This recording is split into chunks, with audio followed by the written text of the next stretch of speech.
All right. Shalom, shalom, shalom. First and foremost,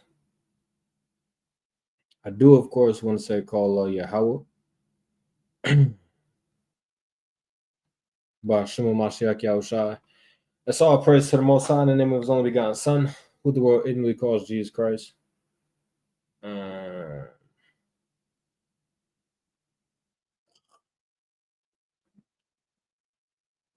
Hopefully, brothers and sisters are doing well.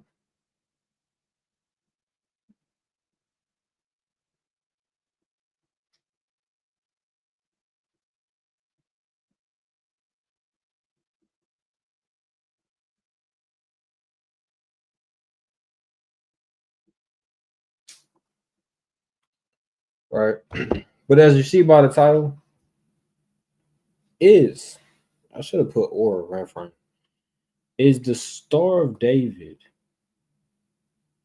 what people know as the Star of David, is that idolatry? Is you wearing the Star of David idolatry? Are you in sin when you put on this quote unquote Star of David? Are you evil when you wear it? Right? Is that what's going on?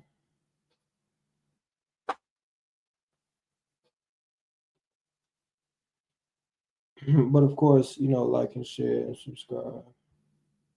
Even though there's only two of y'all in here. That's all good. All good in the neighborhood. For those who are in tune with the live right now, um, on my personal page, the Tazarat Sakari, the first video is out, premiering. You can't watch it yet, but make sure that you do for sure. Go hit the hold on, I need to move this. Make sure that y'all go hit the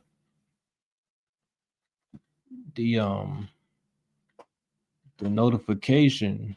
That way, when it begins to premiere, you can go watch that debate that I had with a Puerto Rican Christian. Right, you could tune in,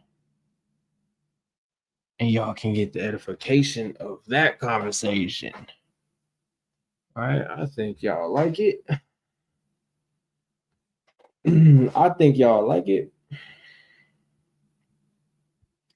Right? Should I play it? It's like a little.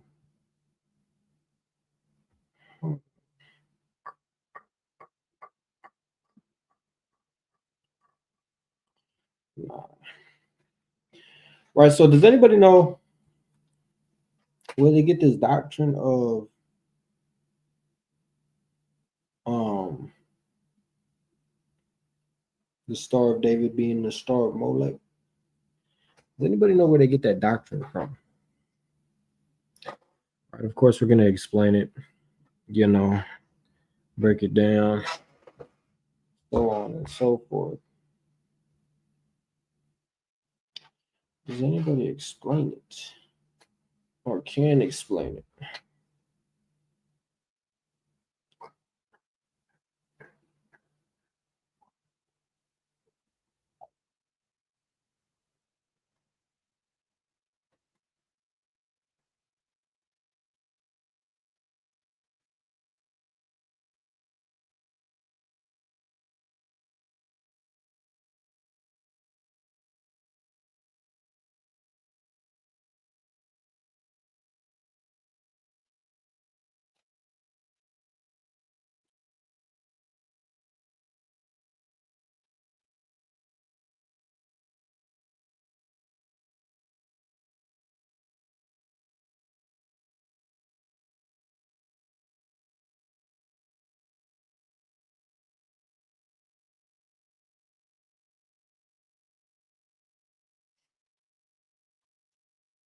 Okay.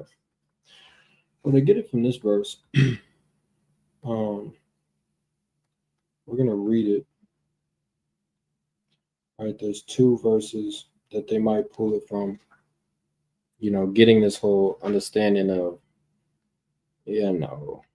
the Star of David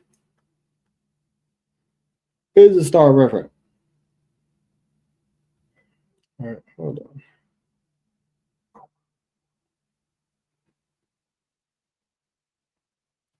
We're gonna pull up the one in Amos, but we're also gonna pull up the one in Acts, the 7th chapter.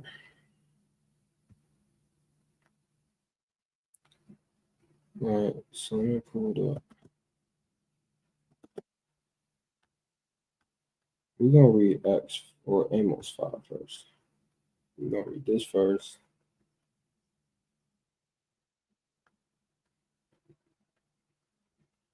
Okay.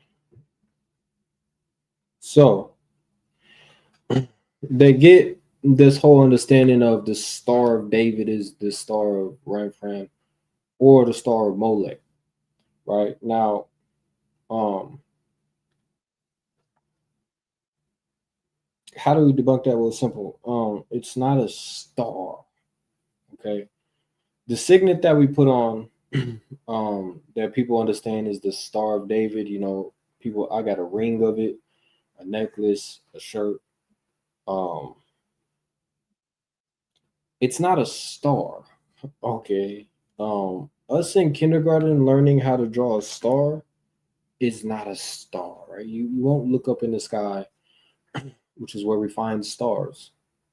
You won't look up in the sky and see something like that. It doesn't matter how great of a telescope you have.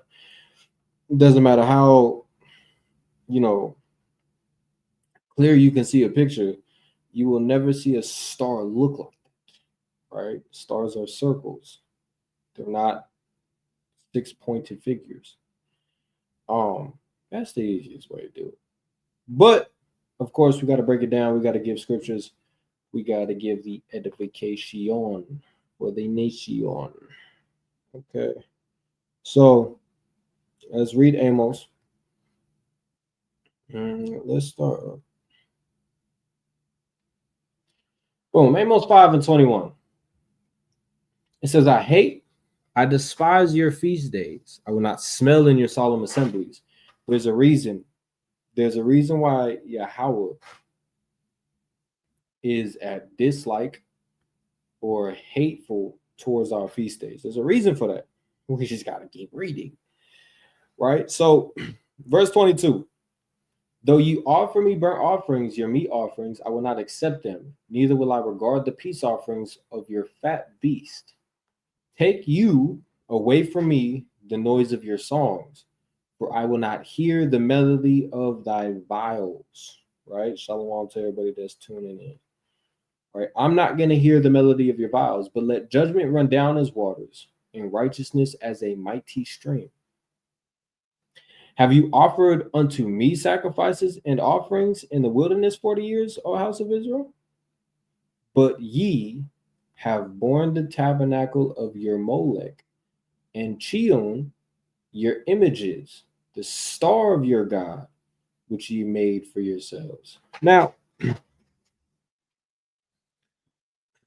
here's what we have to understand.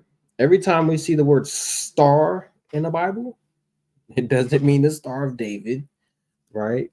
Anytime we see the word star in the Bible, I've never seen when it was speaking about the Star of David.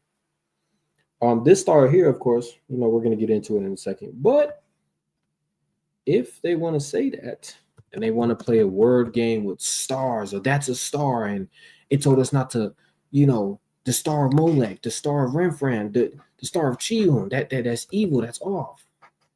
Okay, cool. If you want to play that game, if you want to play word games, you're going to have to stick with that game, right? And when we read the book of Numbers, verse 17, it says, I shall see him, but not now. I shall behold him, but not nigh.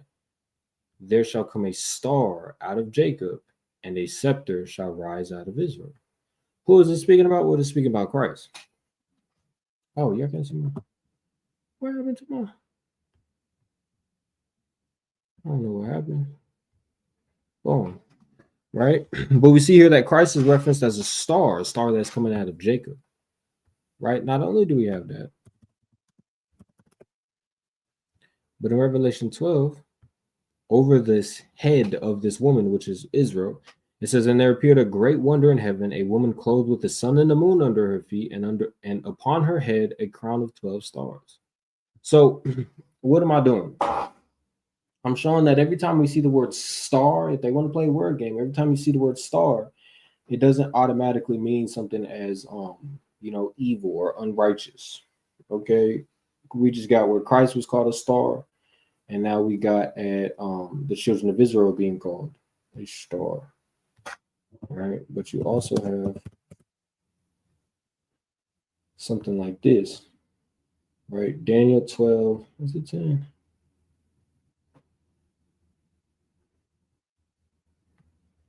They that be wise. Boom. Daniel 12 and 3. It says, and they that be wise shall shine as the brightness of the firmament, and they that turn many to righteousness as the stars forever and ever. Meaning, it's just a star. Is it a literal star? No. Is it a figurative star? Yes. Right. But we're going to get into the whole Amos 5 right now. I kind of was just prolonging for more people to join. Right.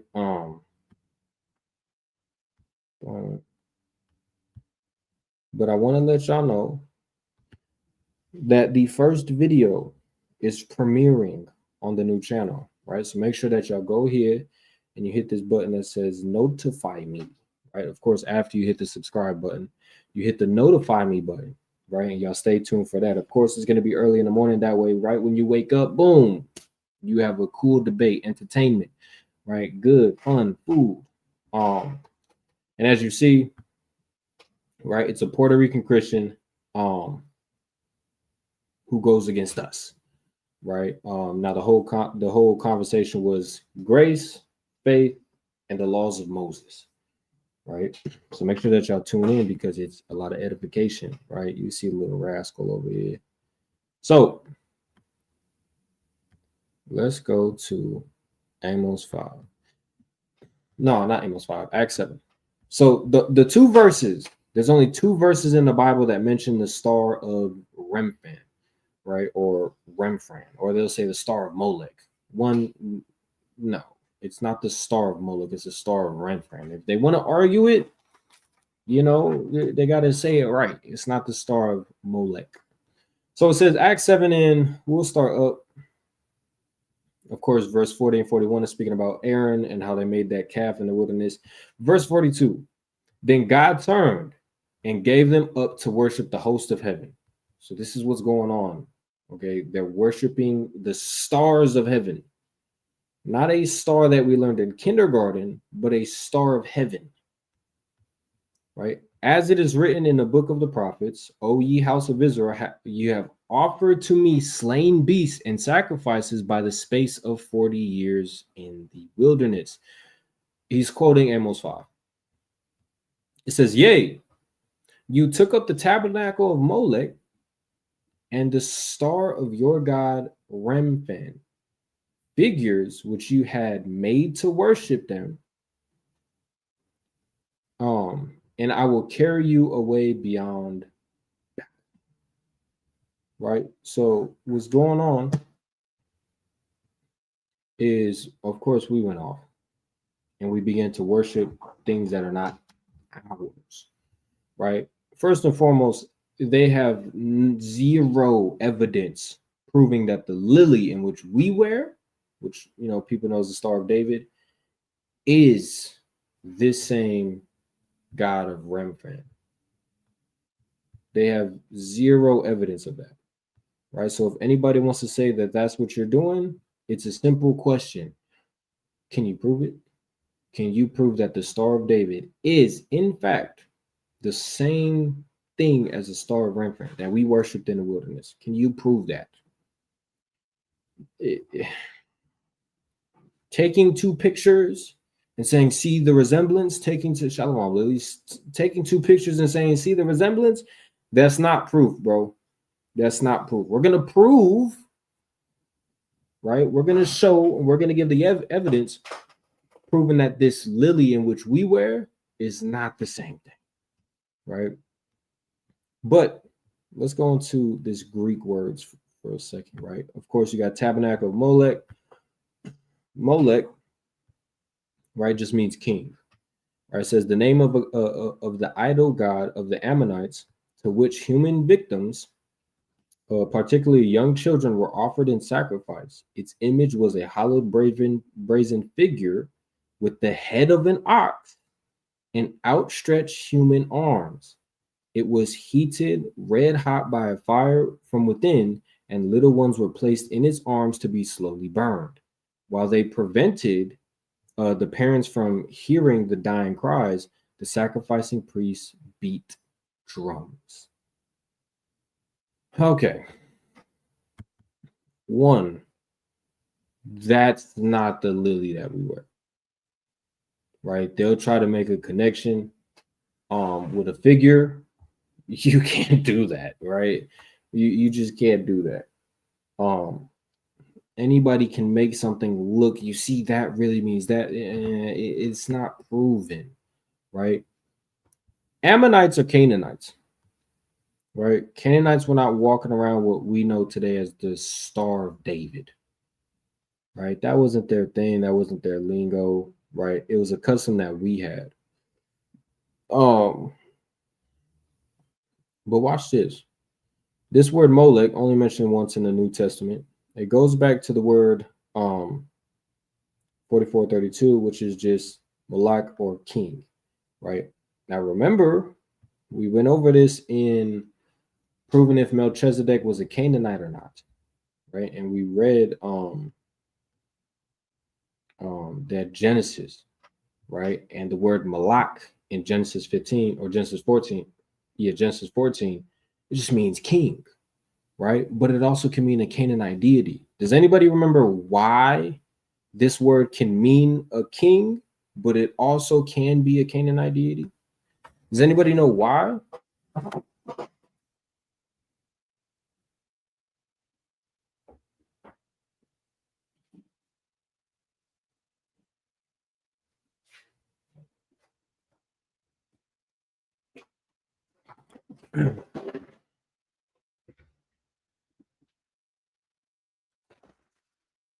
Does anybody remember why that one word can be a Canaanite deity, but it also can mean the word king or can mean something else? Who was paying attention? We went over this concerning, is Melchizedek a Canaanite? Right, we went over that in that portion. Shalom, Israel Grace. What's the word, player? Word.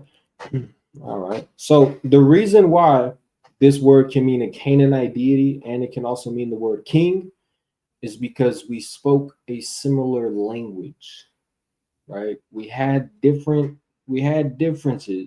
but it was very much so similar, right? The example that I use is, Spanish today.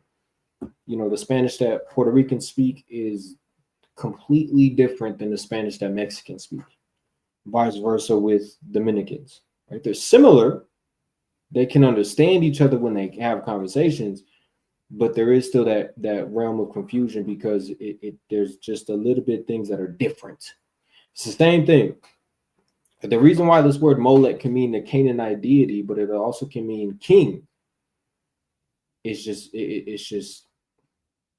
very similar language, right? It just depends on the context, to be honest. But that's just the whole Molech, right? So the next verse in Acts 7 and 40, or Acts 7, right? Verse 44 says, our fathers had the tabernacle of witness in the wilderness. Did I skip over something? Oh, my bad. We're staying on 43. It says, and the star of your God Remphan. Watch this. All right, we just have to go into the Greek. And it says, and the star, right, which is astron, which is similar to astrology, which is where we get these words from. A group of stars, a constellation, a star, right? Constellation put for a single star, right? So this is a star. That's what it means. But when we go to the word Ramfan, right, what do we see? Of course, it says by incorrect transliteration of the word Hebrew origin, right? Because it goes back to the word um chewing or queuing. Hold on. Chewing or queuing is something similar like that, right? But the word Remphan means the shrunken as lifeless. It says the name of an idol worshipped secretly by the Israelites in the wilderness. It says by incorrect transliteration, meaning it, when they took it from the Hebrew word and translated it to Greek, the transliteration is terrible. Right? It's just the word there's nothing similar about the word, right? Because it goes back to a god that doesn't even sound like Remphan, right? Kiyun, that's how you say it. So as we see here, it says by incorrect transliteration for a word of Hebrew origin, which is what we're going to look at in a second, Remphan, i.e., Kiyun, an Egyptian idol, Remphan, right? So if you really want to critique them, right, and really show them how much they don't know what they're talking about, if they say the star of Molech, they're already got a strike. First of all, it's the star of Remphan. Okay, it's not the star of Molech. It's the tabernacle of Molech, but it's the star of Remphan.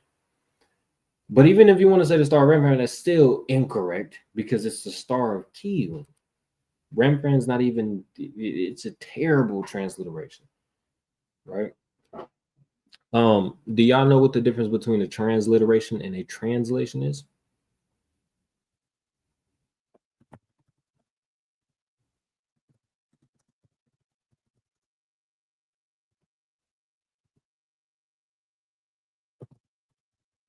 Well, I was trying to look up transliteration and it popped up a whole bunch of abomination.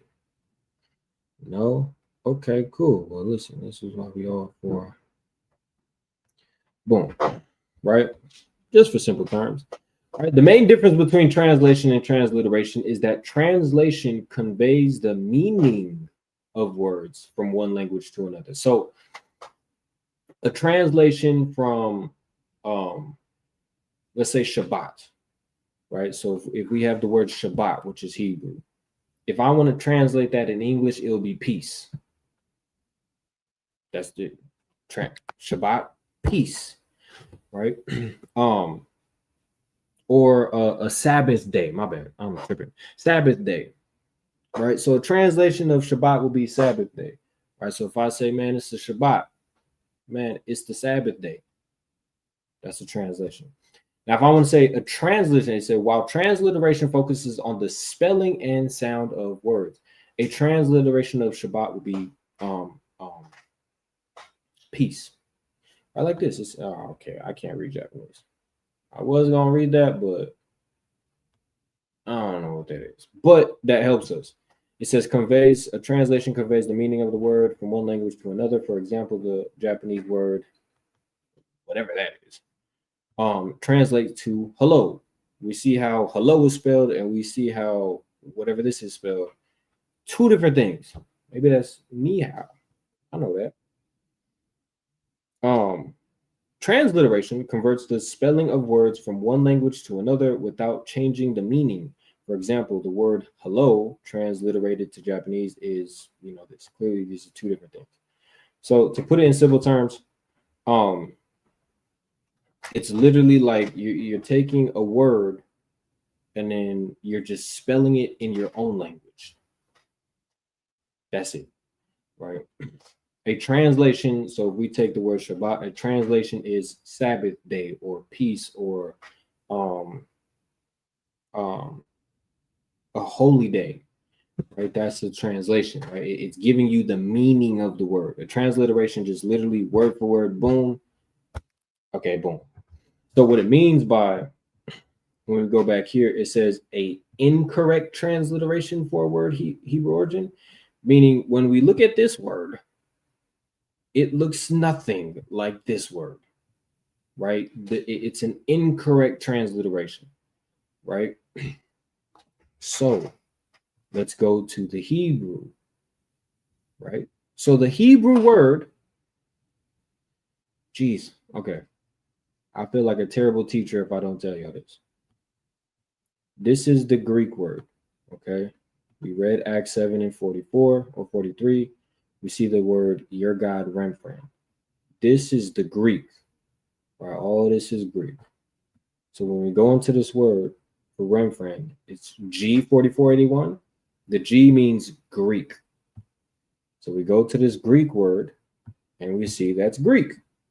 This is the Greek Strongs of this word. The Greek transliteration is wrong, but it takes us to the original, which is the Hebrew. Hence, this is why you have the H in front of it.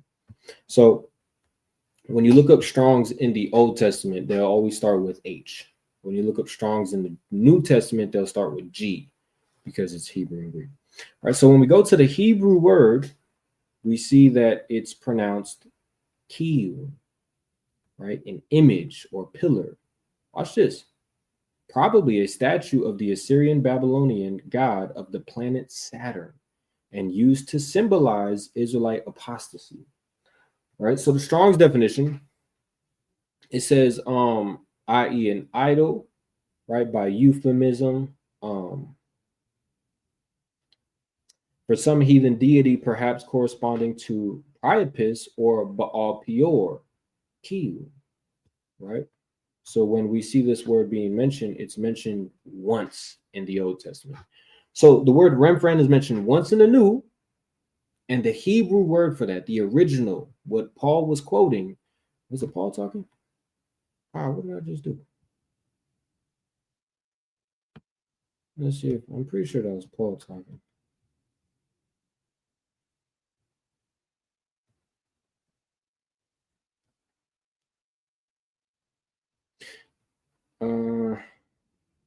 Nah, I'm tripping. This is not Paul.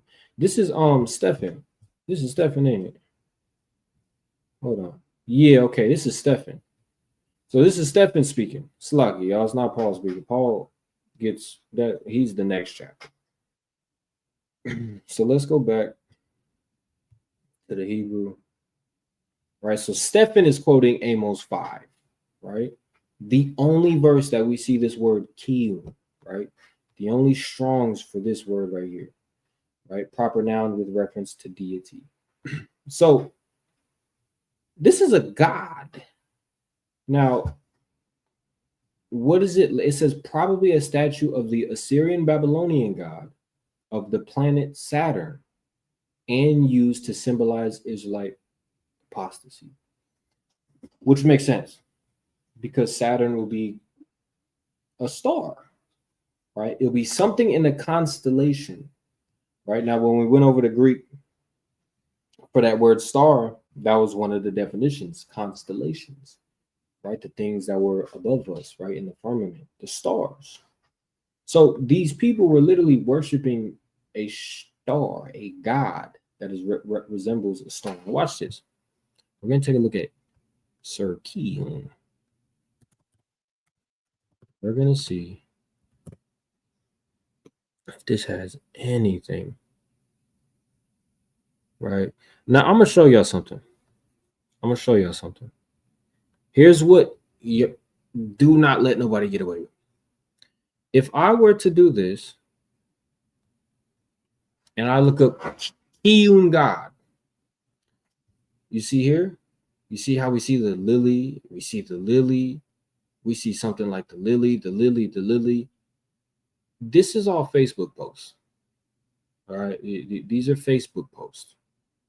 All right. Do not let nobody pull up something like this and say, see, you see the resemblance? You see the resemblance? What does, no, nice try. You'd have to prove that that came from Kiyun, right? You would have to prove that. right? Now, am I saying that there's nothing evil connected to this lily? I'm not saying that. Right? People can take this lily and make it evil. Okay, that's fine. Right? We're gonna get on how this wasn't created for evil. Okay, we're gonna get that in a second. Right? But we're just breaking down what this is speaking about. Right? So going back, right? It's a heathen deity. Oh, Slocky, I was supposed to show y'all this. My bad.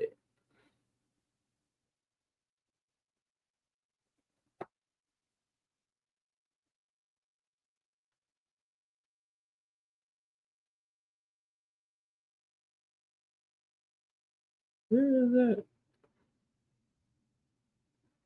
Okay, boom. Right, y'all might have seen it in the other slide, but here we go. Right, the religion of the Pharisees, the star of God Kiyun, and the temple of Molech. Right, that's what it is. Something like that.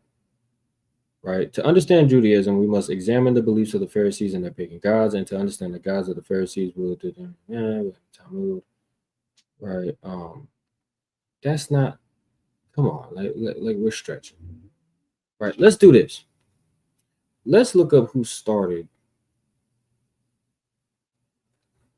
Who started the rumor of the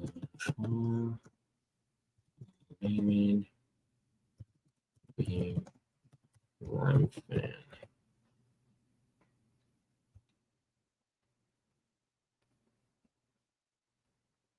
I'm gonna show you something.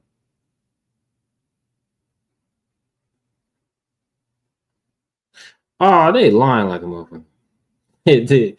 They're saying that in the book of Acts, where we just read Acts 7, that they're contributing the star of Molech to be the star of David. There's no proof of that in Acts 7. But I just want to show you how childish this is. It says the rumor of the Star of David being associated with a pagan deity is generally attributed to the Christian homicists, particularly as seen in the book of Acts, where Stephen accuses the Jews of worshiping the star of your god Remphan, a reference interpreted by scholars as criticizing Jewish practices that were seen as idolatrous by early Christians. However, it's important to note that the Star of David itself was not widely used as a Jewish symbol until much later, and the association with Remphan is considered historically inaccurate and used to demonize Jewish beliefs. This is true. This is true. Early Christians that did not like that were anti-Semitism, they practiced anti-Semitism, they they started that rumor. They started the whole rumor as the lily, which we know as the lily, being attributed to the god of Remphan. Now, it said that the symbol wasn't used until much later as a nation. That's not true, right? We was rocking with this symbol, right? Heavily. We was rocking with this symbol, right? And we're going to prove that in a second, right? We've been loving this symbol. It was something that is part of our culture. When I say love, I don't mean in the sense it's worship, okay? Love as in it's part of our culture, right? We love our culture. Let me move this up because right. So watch this. So we go back. Let's read this. Amos 5 and 26. Again, they have zero evidence to prove how the ancient Canaanite deity Kiyun was this lily. If they cannot prove that the image of Kiyun, the created image of Kiyun, is a lily, it doesn't work. The only thing where it's like, okay, boom, that's always an idol, right? Because I could take, real talk, somebody can have a pistol and somebody can turn a pistol into a god, right? They love their pistol to death. They believe that pistol is going to save them, right? They treat nothing but care with that pistol. They care about that pistol more than people, right? You now then putting that above anything. Are you putting that pistol above God? Are you saying I don't need God, I need my pistol, right? Or something like um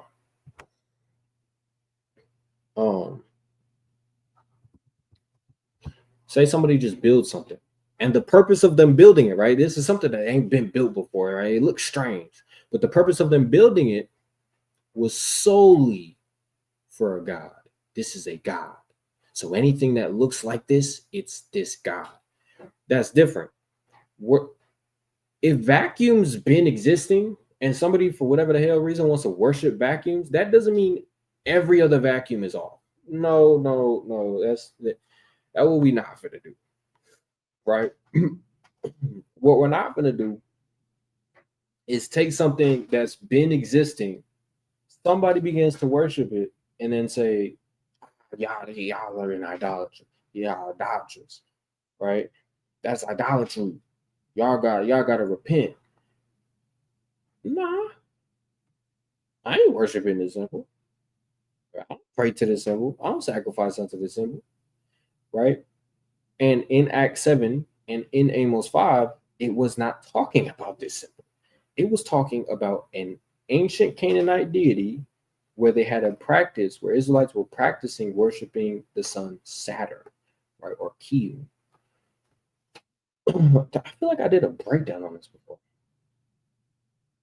Maybe not. All right, so Amos 5 and 26.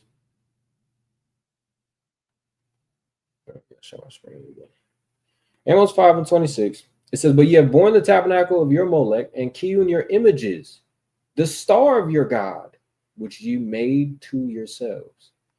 There is an image that we made to ourselves, which is this symbol.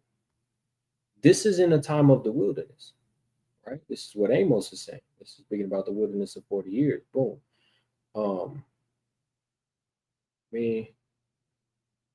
Therefore, I'm tripping. I'm conflating two different things. Act 7 spoke about the wilderness. Amos 5 is just speaking about a certain time. This is what we did. We built something for a deity, for a god, kind of like the calf that Aaron built. That is a whole other god. We are sacrificing unto this god. We going off. Here's the problem. The lily been created. That's something that been going around. That whole image, the figure of that lily is something that been created. All right, watch this. Let's go to Genesis 1. And the very last verse. All right, Genesis 1 and 31. It says, and God saw everything that he made, and behold, it was very good. And the evening and the morning were the sixth day. So God made trees. God made lions. God made rabbits. God made everything, right? When I say God, I mean Christ and the angels. I can take an image of a lion and put it on my shirt. That's not idolatry. I have an image of an elephant, or a couple. It's a family of elephants. As soon as I seen the picture, bro, I fell in love with it. That's not an idol. That thing stays up there. I don't pray to that thing. I don't offer unto that thing. I look at it. It's cool. It's for decoration, but it's not an idol. I don't worship that. Right. As a matter of fact, I don't even think I dusted that since I got this career. Right. So that it doesn't make it a god. But it is something that God created. Now, can an elephant become an idol? Absolutely. Indians, listen, I don't know what they do is, but they love them. You feel me? Some worship them. That's their thing. I don't worship no elephant. I worship the living God, Yahweh. So, damn, I'm starting to think I might have to dust that off after this. Because I show as hell ain't dust that motherfucker off since I got it. So, watch this. right? So he created these things, and he said, listen, what I just created, right? Of course, Christ and the angels, everything is contributed unto Yahweh, but Christ and the angels created these things. What we just did, very good. Job well done, right? Perfecto. All right, now watch this. I want to show you something. Now, of course, everybody knows. I literally was eating a pomegranate the other day, actually. Fire.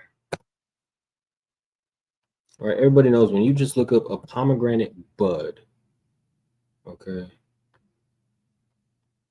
When we look up a pomegranate bud, this is not just the only thing with a pomegranate, right? You see something as very similar to a lily, right? Same with this, right? This one's barely sprouting out. This one is a side view, right? But I'm gonna show you something. Cut in half. Let's see what a pomegranate looks like cut in half. Of course, you have these, but look at this one. What is it? That looks like a star. Y'all get what I'm saying. That looks like our lily, which they will say is our star of Remphan, right? Here's another one. This is just cut in half, right? Of course, you can cut it different ways, right? Because that looks like a lung. Those look like lungs. That's dope.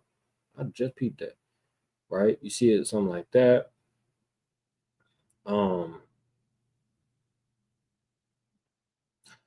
don't know why the hell he would cut it like that. That looks weird. He need to repent. Let's see if we can find another one. Boom. Feel me? Boom. Feel me? And boom. This one's clear. Right? Very much so similar to our lily. Right? Now watch this. Because now I'm gonna get a couple things. Let me share this. So Wisdom 4, Wisdom of Solomon 4:12. It says, for the bewitching of naughtiness doth obscure things that are honest, and the wandering of the concupiscence doth undermine the simple mind. I watch this. What does that mean?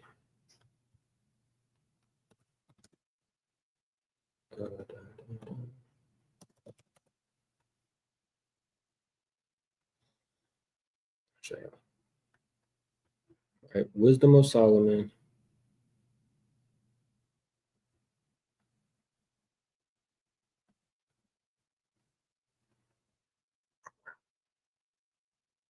What happened to? Oh, not 12 and 4, 4 and 12. I'm tripping. 4 and 12. Wisdom of Solomon 12 and 4 in the GNT. It says,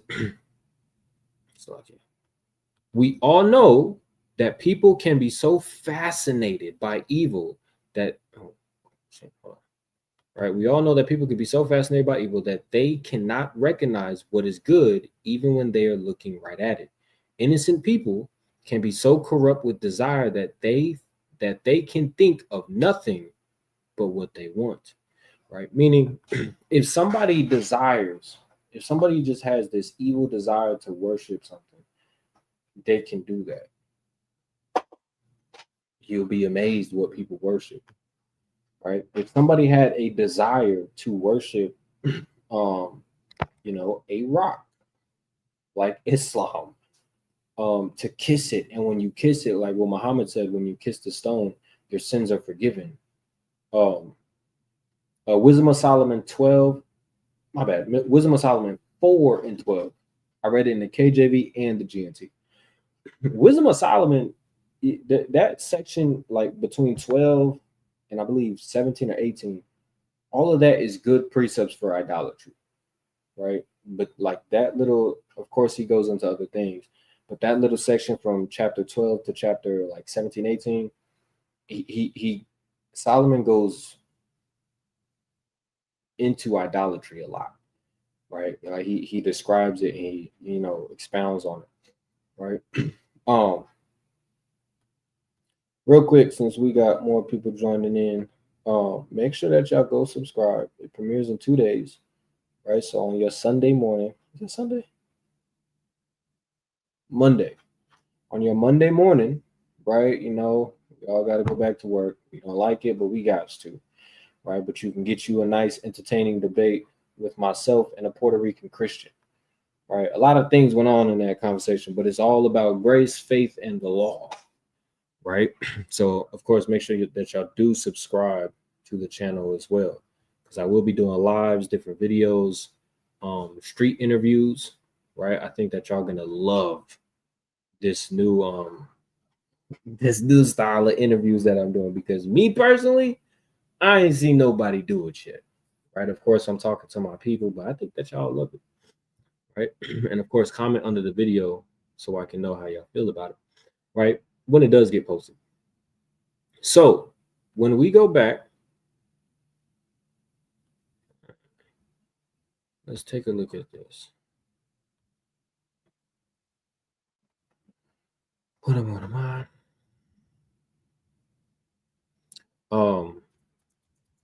Okay. Oh, first.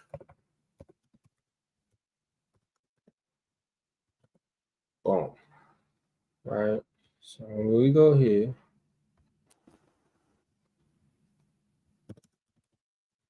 all right. First Chronicles 28, and we'll start at.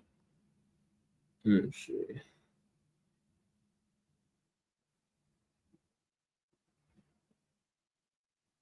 Because I'm gonna show y'all something. There's a beautiful thing about this lily that we have, and a lot of people don't know about it. A lot of people don't know about it. Just really quick, our menorahs, they're not like what we see today, right? So when you have this picture of a menorah,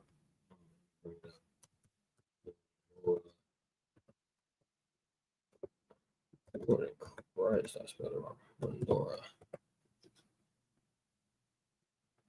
right? This is not what our menorahs look like. This no, right? Our menorahs that we had were not candles; they were these, right here, right. First Chronicles 28:14 says, "He gave of gold by weight for things of gold, for all instruments and all manner of service. Silver also for all instruments of silver by weight, for all instruments of every kind of service." Right now, service of what? For the priests and the Levites. Right now, within this temple, it got to stay lit. How does it stay lit? Candles. You tell me that we was constantly like dealing with the whole candle situation. You know how messy candles like we just candles? No, they were lamps. Right? Verse 14. Psych, I just read that. Verse 15. Even the weight for the candlesticks of gold and for their lamps of gold, by weight for every candlestick and for every lamps thereof, and for the candlesticks of silver by weight, both for the candlestick, also for the lamps thereof, according to the use of every candlestick. Right now, let's take a look. Right, when we take a look at this word candlestick, it's the word menorah, which is a lamp stand. Right, chandelier is great. Well, I guess chandelier is correct.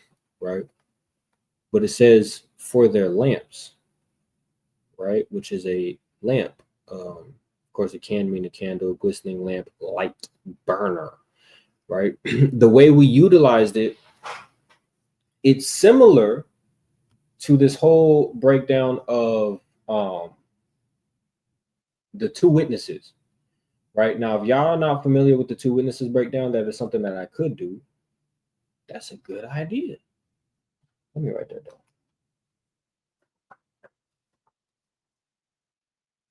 Two witnesses, right? But y'all are gonna love me for this, but it's a little bit off topic. But it all goes back to the beauty of our lily, right? So this is through the Spirit. This was not planned, right? But I'm gonna show y'all really quick. our candlesticks or menorahs look something like this, right?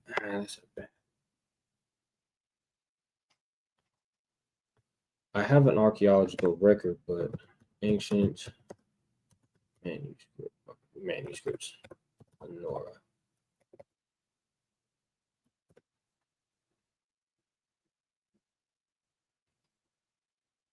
Because from the top, when you see it looking down, okay, this one's good. Let me see if I can find more. That's dope. Let me see if I can find more. We're gonna look at this in a second. We're definitely gonna look at this in a second. But y'all just stay tight. I know Kashab has the book. Kashab got the book. I think he got it at like a Goodwill or something. But it's something like this, right? You had oil that was given down here, and the oil would produce the light, right? So if the oil's right here, you put that lighter to that oil, it stays lit, but you constantly have oil pumping in and giving this light, which makes sense because why the hell am I finna sit up here and have all these candles? Like, nah, oil, it stays lit, and I just gotta refill the oil every now and then. But mind you, what did we use to offer? We offered oil, a fine oil. Where would the oil go? Of course, it can be used for cooking, but it can also be used to light the menorah that is in the temple, right? Now, if Kashab is in here, let me text him because he has a picture of it.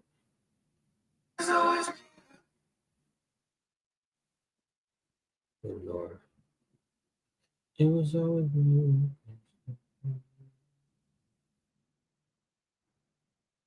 Oh, I think Kashab actually has the menorah.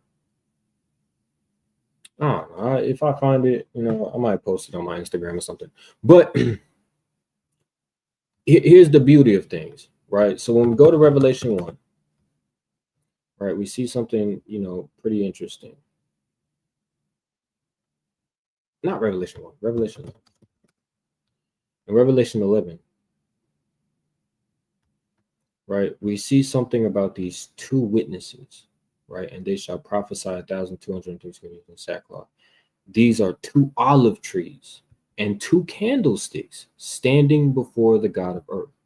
So these two witnesses, I'm not going in depth about this, but they're referenced as two olive trees, which is where we get oil from, and two candlesticks. Why is that important? Well, when we read something like Zechariah 4, I remember sitting right here in Zechariah 4. All right, watch this. Again, this is through the spirit. This is a little bit off topic, but it has everything to do with this menorah and the candlesticks and the beauty of it. All right, Zechariah 4:1. It says the golden lampstand and olive trees. It says, and the angel that talked with me came again and waked me as a man that is waking out of his sleep, and said unto me, what seest thou? And I said, I have looked, and behold, a candlestick all of gold. Hold on now. A candlestick, a menorah, all of gold. I see this menorah that is full of gold. Now, mind you, this is why the 10 virgins that Christ mentioned, what did they get for their lamps? What did they get for their lanterns, for their candles? They had to get the oil. That's the whole beauty of it. It's not a literal, menorah where you put candles in there. Nah, it's an instrument that is supplied oil, and then the oil brings forth the fire, which is the light. So this angel is speaking to him and says, what are you seeing? And he says, I see two candlesticks all of gold. I see two of them, right? No, I mean, my bad. I see a candlestick all of gold with a bowl upon the top of it. So you have a candlestick and a bowl upon the top of it, and his 7 lamps thereon, and 7 pipes to the 7 lamps, which are upon the top thereof. So you have this menorah, you have the bowl, and then you have the seven lamps. Right? So let's take a look at this. You have a bowl, seven lamps, boom. But this is the same word that we read in First Chronicles 28 and 15, which means a lamp, right? This is a masculine noun, right? But it's a light, right? A lamp could mean a candle, or a burner, right? That's the best. I don't know why I didn't read that. A burner, right? Not a pistol, but um uh back to mundo. But like an actual, like a stove. I got a gas stove burner, right? That's what we call it.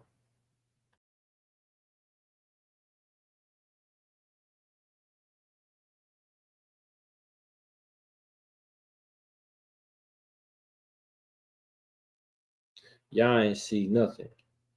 Y'all ain't see nothing. I did that on purpose. Yeah, I'm just playing. Let's go back to Zechariah 4. Um, right. So we see the same word used for the menorah and the candlestick, right? But this one is saying that this candlestick is of all gold, with a bowl upon the top of it, and his seven lamps thereon, and seven pipes to the seven lamps which are upon the top thereof.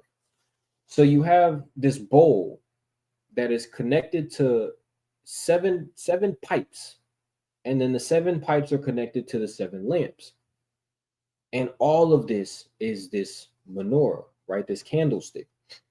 So it says, and two olive trees by it. So you have two olive trees that are standing by this whole instrument upon the right side of the bowl and upon the left side thereof. So I answered and spake to the angel that talked with me, saying, what are these, my Lord? So boom, you have these two trees on both sides, right? You have one tree on one side, one tree on the other. Then you have this candlestick in the middle, and this candlestick's got this menorah has seven lamps. It has seven lamps, and connected to the seven lamps are seven pipes.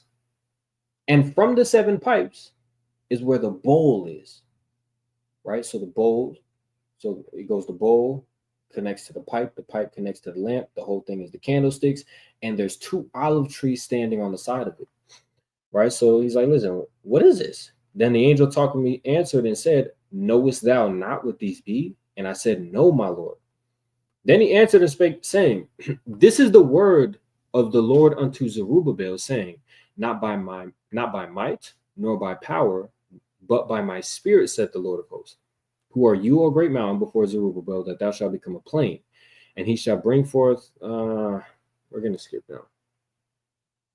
Okay, boom. Verse 11, right? Then answered I and said unto him, what are these two olive trees upon the right side of the candlestick and upon the left side thereof? And I answered again and said unto him, what be these two olive branches which through the two golden pipes empty the golden oil out of themselves? Who knows what that's talking about? What happened? Rewind the video, Ted East.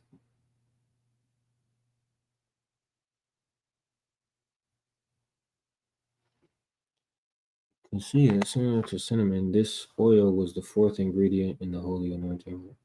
Listen, all praises. Spikenard used to anoint Yahushua for his death and resurrection. All praises, right? So who knows what this is talking about? It's saying that these two olive trees upon the right side of the candlesticks and upon the left thereof. And he says, what be these two olive branches which through the two golden pipes empty the golden oil out of themselves? Right? Who knows what that's talking about? It's alluding to something. It's not talking about a literal menorah right here. Is he seeing something? Yes. Right? But it's alluding to something else. And it's beautiful because it lets us know the whole concept of this menorah. And I'm going to show y'all why that's important. I'm just while y'all answer that, I'm going to tell y'all. When you look above the menorah, it forms what we know today as the Star of David, right? Or our lily.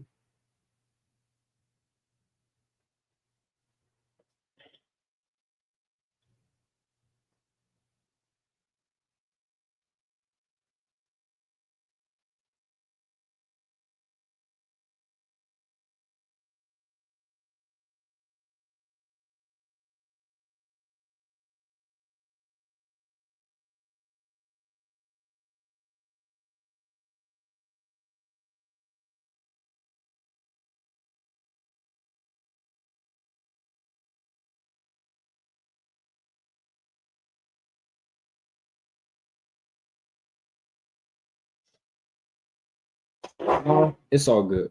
So what this is speaking about is these two witnesses, right? And it says, and he answered and said, knowest thou not what these be? And I said, no. Then he said, these are the two anointed ones that stand by the Lord of the whole earth. What's happening is it's like this, right? You have two anointed ones that are very close to Yahweh, right? He holds them dear to himself.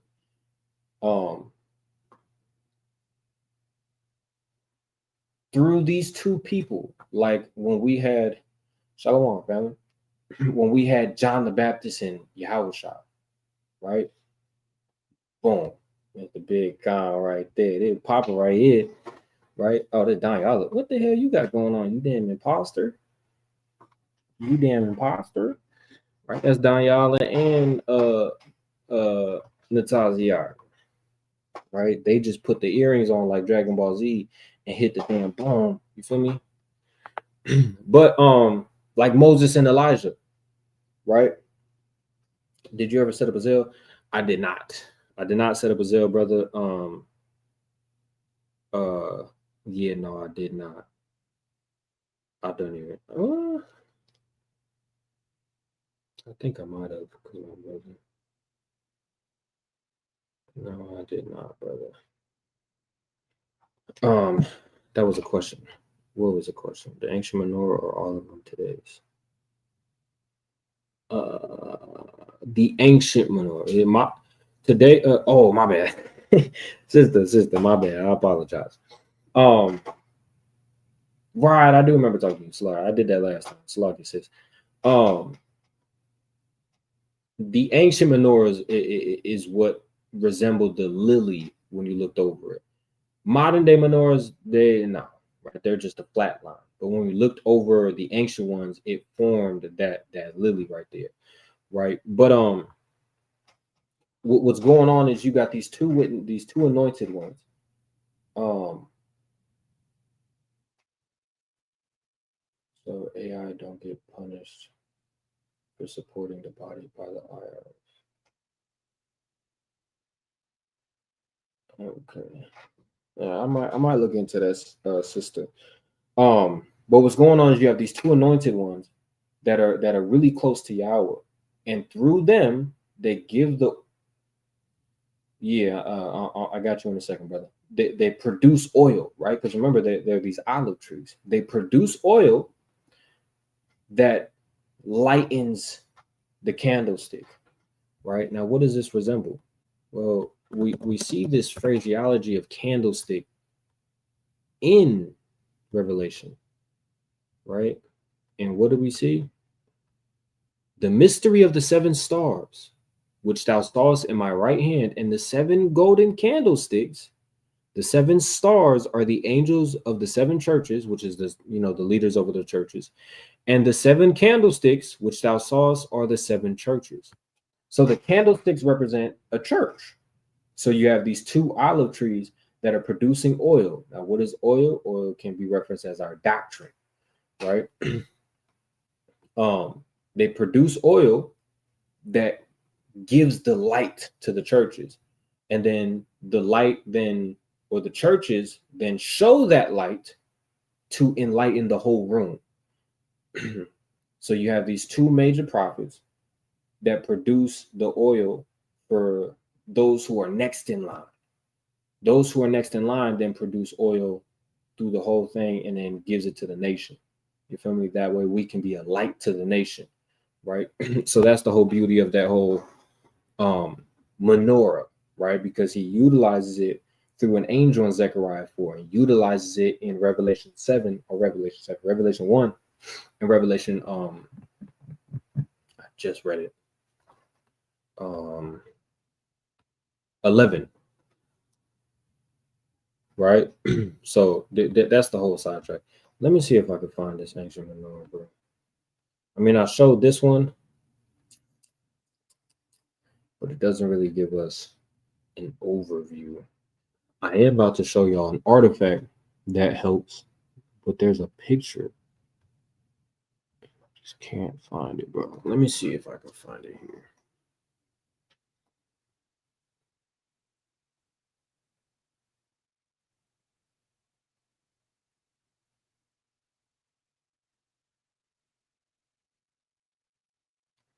Okay, so it's on his Instagram. Let me look up Kashab's Instagram. Make sure that y'all go follow Kashab on Instagram because um that brother be putting out amazing um amazing videos, right? Amazing conversations. Okay, well this one works. I'm gonna show you. I'm gonna show you. Now this is the one that Kashab got. Um, I'm gonna show y'all. It's a video, right? So y'all gonna have to, just bear with me. All right, so make sure that y'all go follow this brother. Not only follow him on Instagram, but make sure that y'all go subscribe to Sakari San Francisco on YouTube. Right, but watch this. Right, let's go down. Right, this one. Right now it's a video, so y'all gonna have to pay close attention. Not that one. This one. Watch it. Y'all see how it's divided like that? That's how they used to look, right? Now, of course, granted, again, it's still, you know, doesn't have the pipes and the things connected to it to produce it from oil. But that was something like it, right? The brother's on his way back to the crib, so he can't send me a picture to show y'all. But let's pull this up. I'm gonna show y'all something. Right, there's an artifact, and the artifact is called. Okay, well, he just sent me a phone. Let's see if.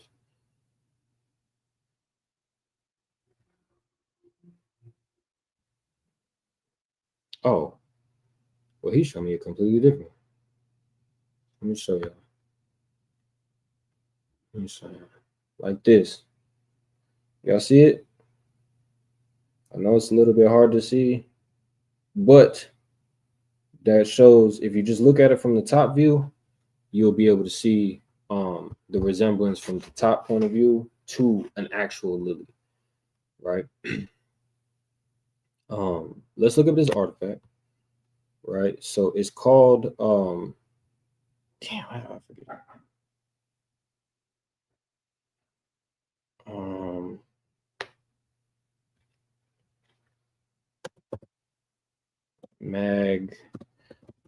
Magdala. Okay, Magdala Stone. Okay, boom, all praise. So I want to show y'all something. Let's go to the Strongs. Before we do any of this, let's go to the Strongs of the word for lily, right?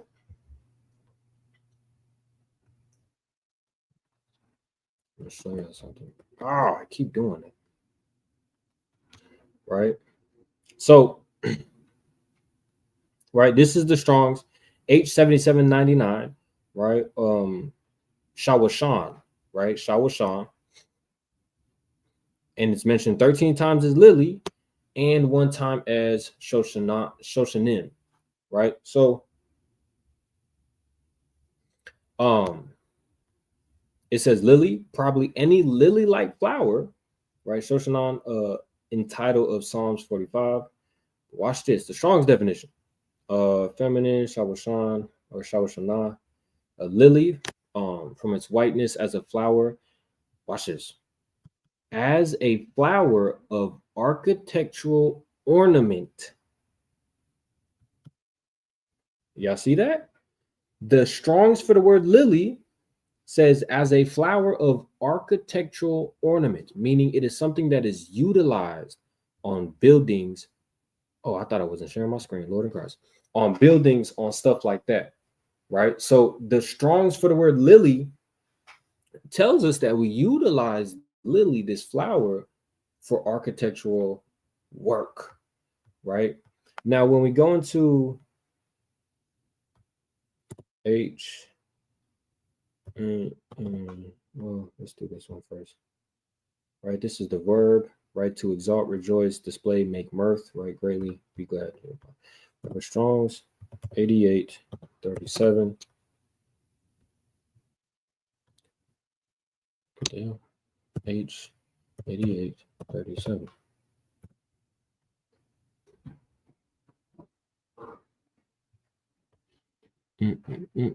Why is it taking me here?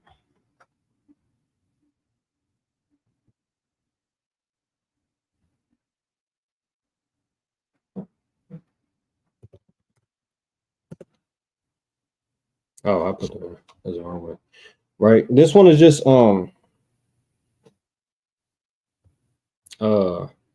it's the word for, the word. It's the number 6. Right, but watch this.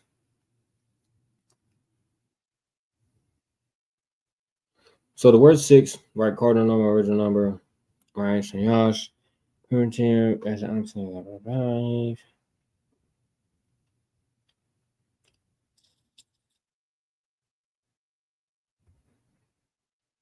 boom. So this is, I guess I need to pull both of them up side by side. It'll be easier. H, what was it? Oh,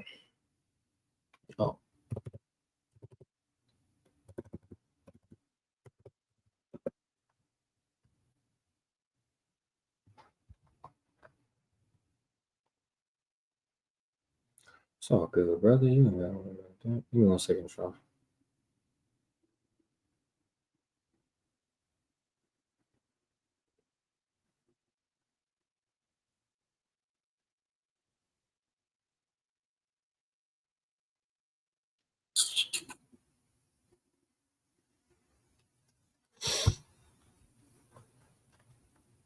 Of course, brother. Where is we at? Um,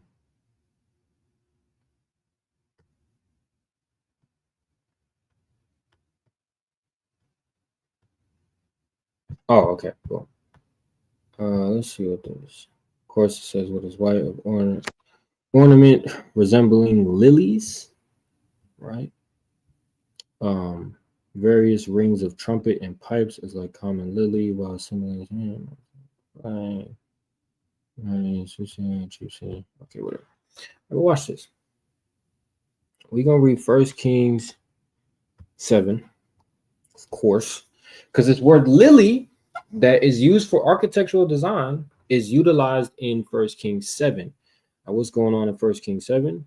Well, it says the work in the temple, right? So it's conversation about temple work, right? Wow, what just happened?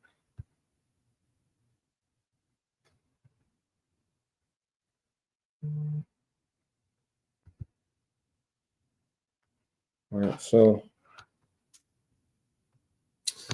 let's read. Hey, let's read verse 18. Yeah,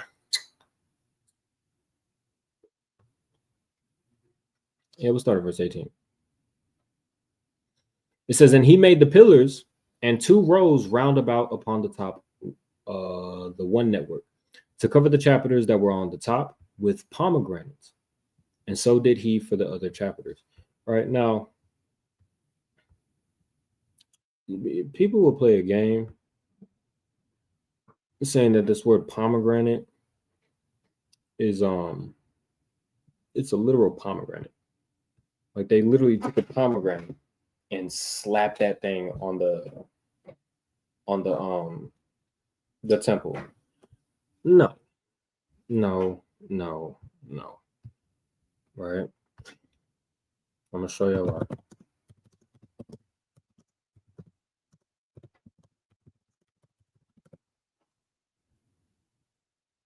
Show you why.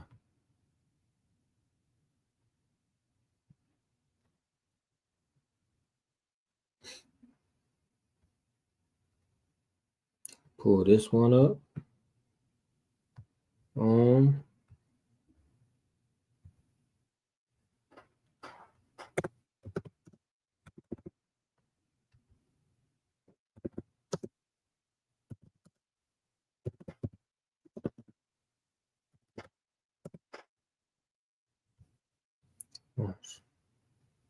okay, so smooth. Boom. So let's take a look at this.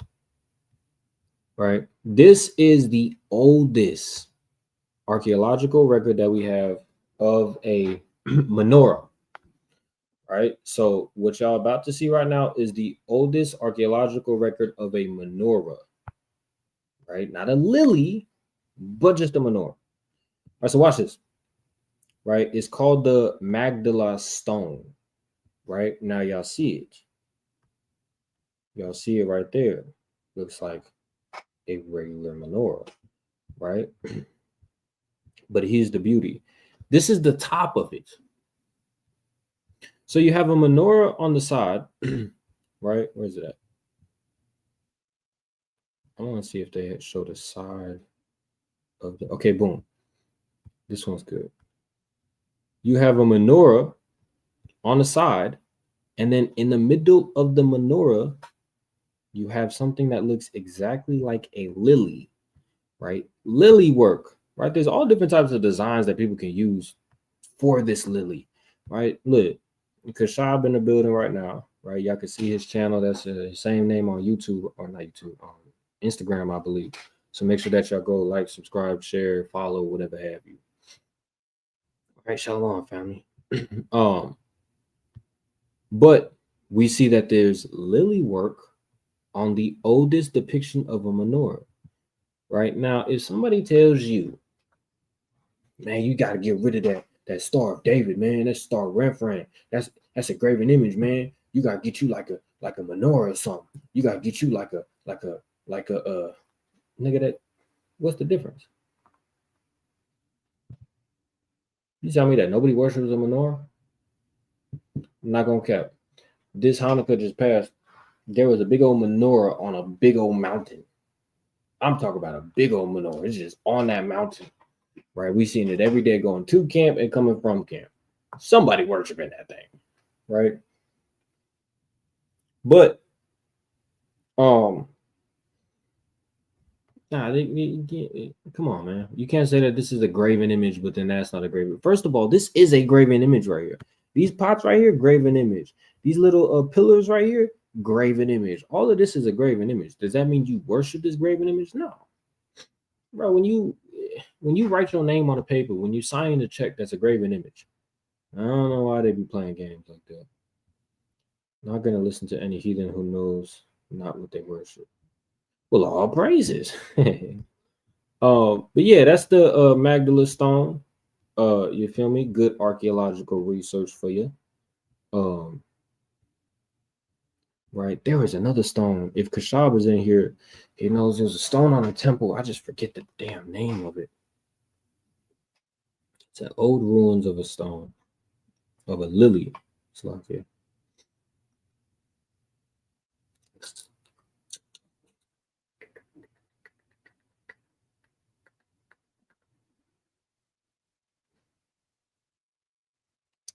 Forget the name of it. What is this stone called? But that's fine. We'll continue. Right, going further in.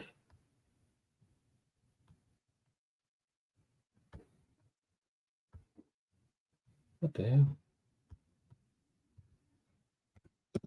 First Kings.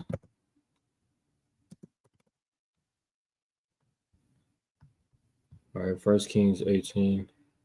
But we already looked at the pomegranate. We already looked what the bud of the pomegranate looked like. We already looked at Shalom player. What's the word? We already looked at what a pomegranate cut in half is, right? Listen, we'll show it again. You know what I mean? Pomegranate cut in half. What do you see? You see a lily-like symbol, right? Now I do want to let y'all know. Don't say there's 613 seeds in a pomegranate to resemble the 613 laws. That's not true. Do some pomegranates have 613? Yeah, not all of them. You feel me? So I mean, if I wouldn't use it. I don't know that I did, but I don't use it anymore. If I were to say anything, I would say in the seeds, the number of seeds. Here's why I say I don't use it. All right.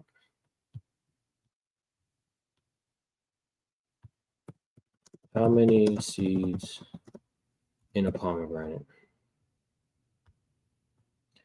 A pomegranate typically contains between 200 and 1,400 seeds, also known as arrows. The number of seeds in a pomegranate can vary, and the average may increase due to selective breeding. Right? are the 613 seeds in the pomegranate. The Chatham Sulfur writes there are 613 seeds in the pomegranate parallel to the number of mitzvot. It seems that this is not a precise scientific determination, but rather rooted in Jewish thought and halakha.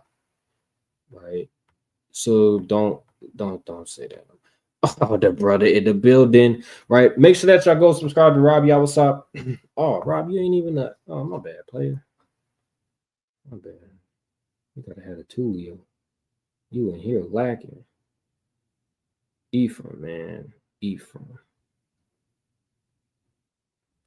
Let me get you right, beloved.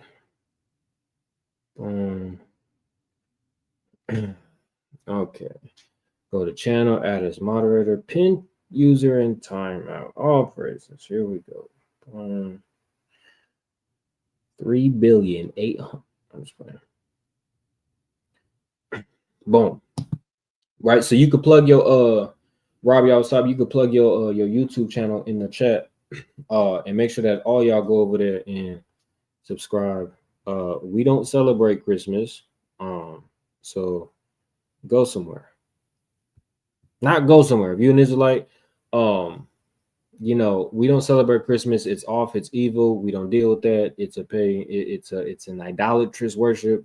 It's evil. God doesn't like it. You know, you need to repent from celebrating Christmas and throw it out the window with that Santa, and stop letting an old white man, you know, hold your children. But yeah, make sure y'all go subscribe to Rob Yawasop. He got some videos. Okay. And that's definitely my OG. So moving forward,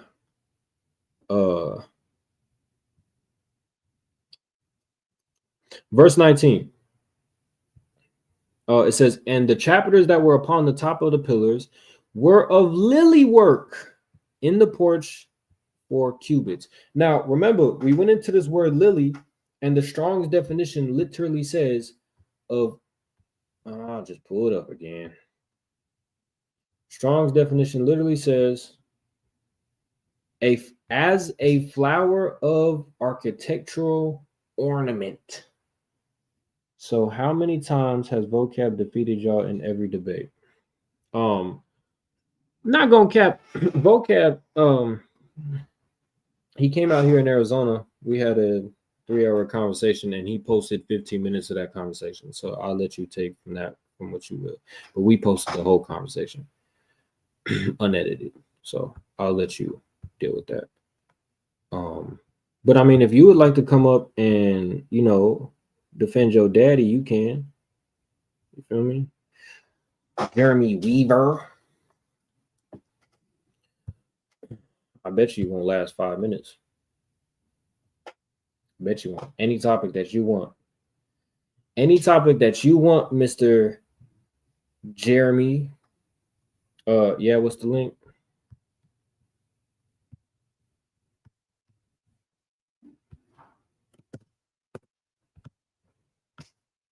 You think a nigga don't stand on business or something? You might have to wait in the back chat for a couple minutes so I can finish these couple of precepts though. So, right, we have this temple, and the temple is listen, crazy word. The temple had a structure of lily work around it, right? What does that mean? We had the Star of David, right? Or it's just a lily, right? It's not a Star of David. I just say that so y'all know what I'm talking about. So, watch this though. Is it 22? I just read that. 32. No, 42. Yeah. This is how crazy, you know, we was going with this lily work, right? With these pomegranates, right? 1 Kings 7:40. Buddy literally, okay. Your name is so Jeremy in the back chat, and his name is Esau. So Mr. Esau, give me 1 second. Let me finish these two precepts and I'll bring you up. All right. First Kings 7 and 41, it says, then the two pillars and the two bowls of the chapiters that were on the top of the two pillars and the two networks to cover the two bowls of the chapiters were upon the top of the pillars, and 400 pomegranates for the two networks, even two rows of pomegranates for each, or for one network, to cover the two bowls of the chapiters that were upon the pillars. Two, we talking about 400 pomegranates in two rows. I guess, I mean, it, wouldn't that be considered idolatry? If we want to use their logic, that they make 200 or 400 of these in two rows? What are we talking about? Right? Let me do this because I don't trust them. I don't trust that. I don't trust that damn thing.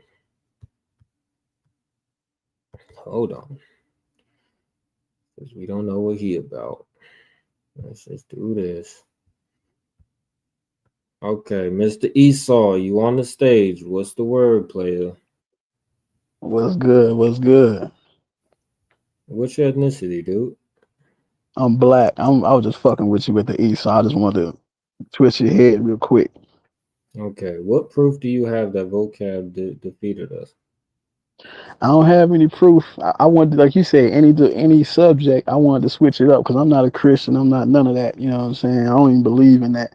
I believe in the laws of Mayat from Egypt, from Kemet. You know what I'm saying? Not no Ham because that was fake. You know what I'm saying? So you just, going around wasting people's time? No, actually, I wanted to ask you about Mark 16th chapter, 17th verse and 18th verse. Jesus said that certain signs would believers be able to perform if they believed in him. They would be able to lift up serpents, heal the sick, drink poison, and be able to recover. And You think also, that you think that we're not they doing would that be today? able to, and they speak in tongues. Yeah, are you able to drink poison without being killed? I mean, I could drink a Sprite and not be killed. Sprite is poison. I mean, you can't. I ain't gonna cap, bro. Since you want to be petty and you kind of want to lie to people. Um, I don't really take you serious right now. If you want to set up a debate, we can set up a debate, but I don't take disrespect lightly. You feel me? So when you kind of perpetuate something, but you don't even believe that, it lets me show that whatever the laws of Ma'at is has no standard and no structure to where you can just do childish things and get away with it. That's why. Which But yeah, we're out here healing sick. We're out here rebuking devils. We're speaking in tongues. We're doing all that, bro. So if you want to, because I don't listen, the whole doctrine of the laws of Ma'at, I read them. I mean, you can't tell me a law of Ma'at that's really not similar to the law of Moses. But matter of fact, I might be conflating two different doctrines. But if you want to set up a debate, bro, we could definitely do that. But I thought you was a Christian, or if you believe that the Star of David is the Star of Renfrew. no, I actually believe that the whole Bible is mythology. You believe the whole Bible is mythology. Hey, how about this? Let's talk about Jesus. When's he supposed to come back, man? You a prophet. You shouldn't you know when he's gonna return? He's going to come back when the Father tells him to, because we were told that we would never know the day or the hour. So you asking me that, I mean, I'm not going to give you an answer. I don't know the answer. Okay, but when he wrote to his disciples, or when his disciples wrote what he said Hmm. that he would come back within their generation, the destruction of the temple, which happened in 70 AD, all types of things was gonna happen, especially the rapture, but y'all still here and it never happened. Maybe he lied. Maybe he lied. So maybe we should follow your Savior. Maybe you have a Savior that's going to go, redeem us out of this captivity. Do you believe we're in captivity? No. No. So you don't believe that black people are suffering oppression right now?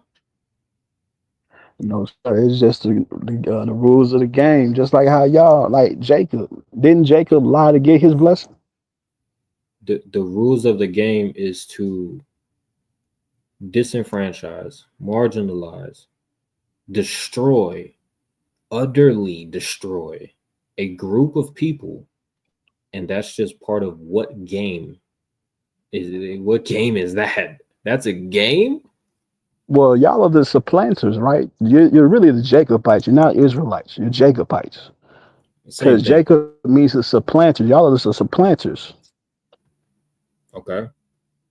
We don't do the things that white folks did to us, bro. We don't do that. Our law tells us Okay, not to. then let's talk Shade. about the beginning.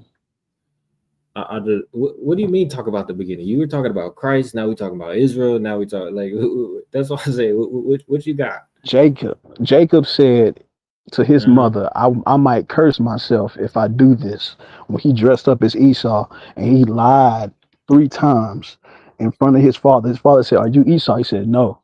He said, "Yes, I am." And then he said, "How'd you get this food so quickly?" He said, "The Lord gave it to me, or the God gave it, helped me get it." And then he said, "Are you Esau?" He said, "Yes, I am." He lied 3 times. So he knew there was going I did not mute him. You cut out, bro. I don't know if he's still talking. so many curses. Yeah, Jesus, y'all. you cut out, bro. So I don't even know what you're saying. God damn. Oh, can you hear me? Yeah, I can hear you now. What My Jacob bad. did, what does that have to do with the oppression that white folks are doing to black folks? What does that have to do with anything? Didn't you oppress Esau? Jacob, he asked for, Esau, he didn't even feed his brother. no, Esau was starving, and he sold his birthright unto us. Why wouldn't he feed his brother? That's not hospitality. That's not Because brotherly. it was a trade. And that's that supplanter shit. No, but watch the thing. I needed basketball shoes, so I traded something to my brother, and he gave me basketball shoes. Is that wrong? Yes. How? I gave him something, he gave me something. We were both happy with our decision. But Esau literally gave consent to do it, and Jacob gave consent to do it, so they made an even trade. okay. So you say that was okay to do? That's brotherly, I mean, it's brotherly when me and my brother did it. What's wrong with that? but he was starving. And I was in need of some basketball shoes. What are we talking about, bro? So I'm saying that's the curses. Y'all Listen, are cursed. yes, we're cursed because we don't follow the laws. We follow the laws of Ma'at. That's why we curse. You the reason why we up here, boy. Because you listen. The fact that you denounce what you believe in, you denounce your identity to identify yourself as Esau shows me who's really cursed. I know who I am. I stand on business, bro. I'm an Israelite from the tribe of Judah. I Genesis might be 20, proud of Genesis 27:40.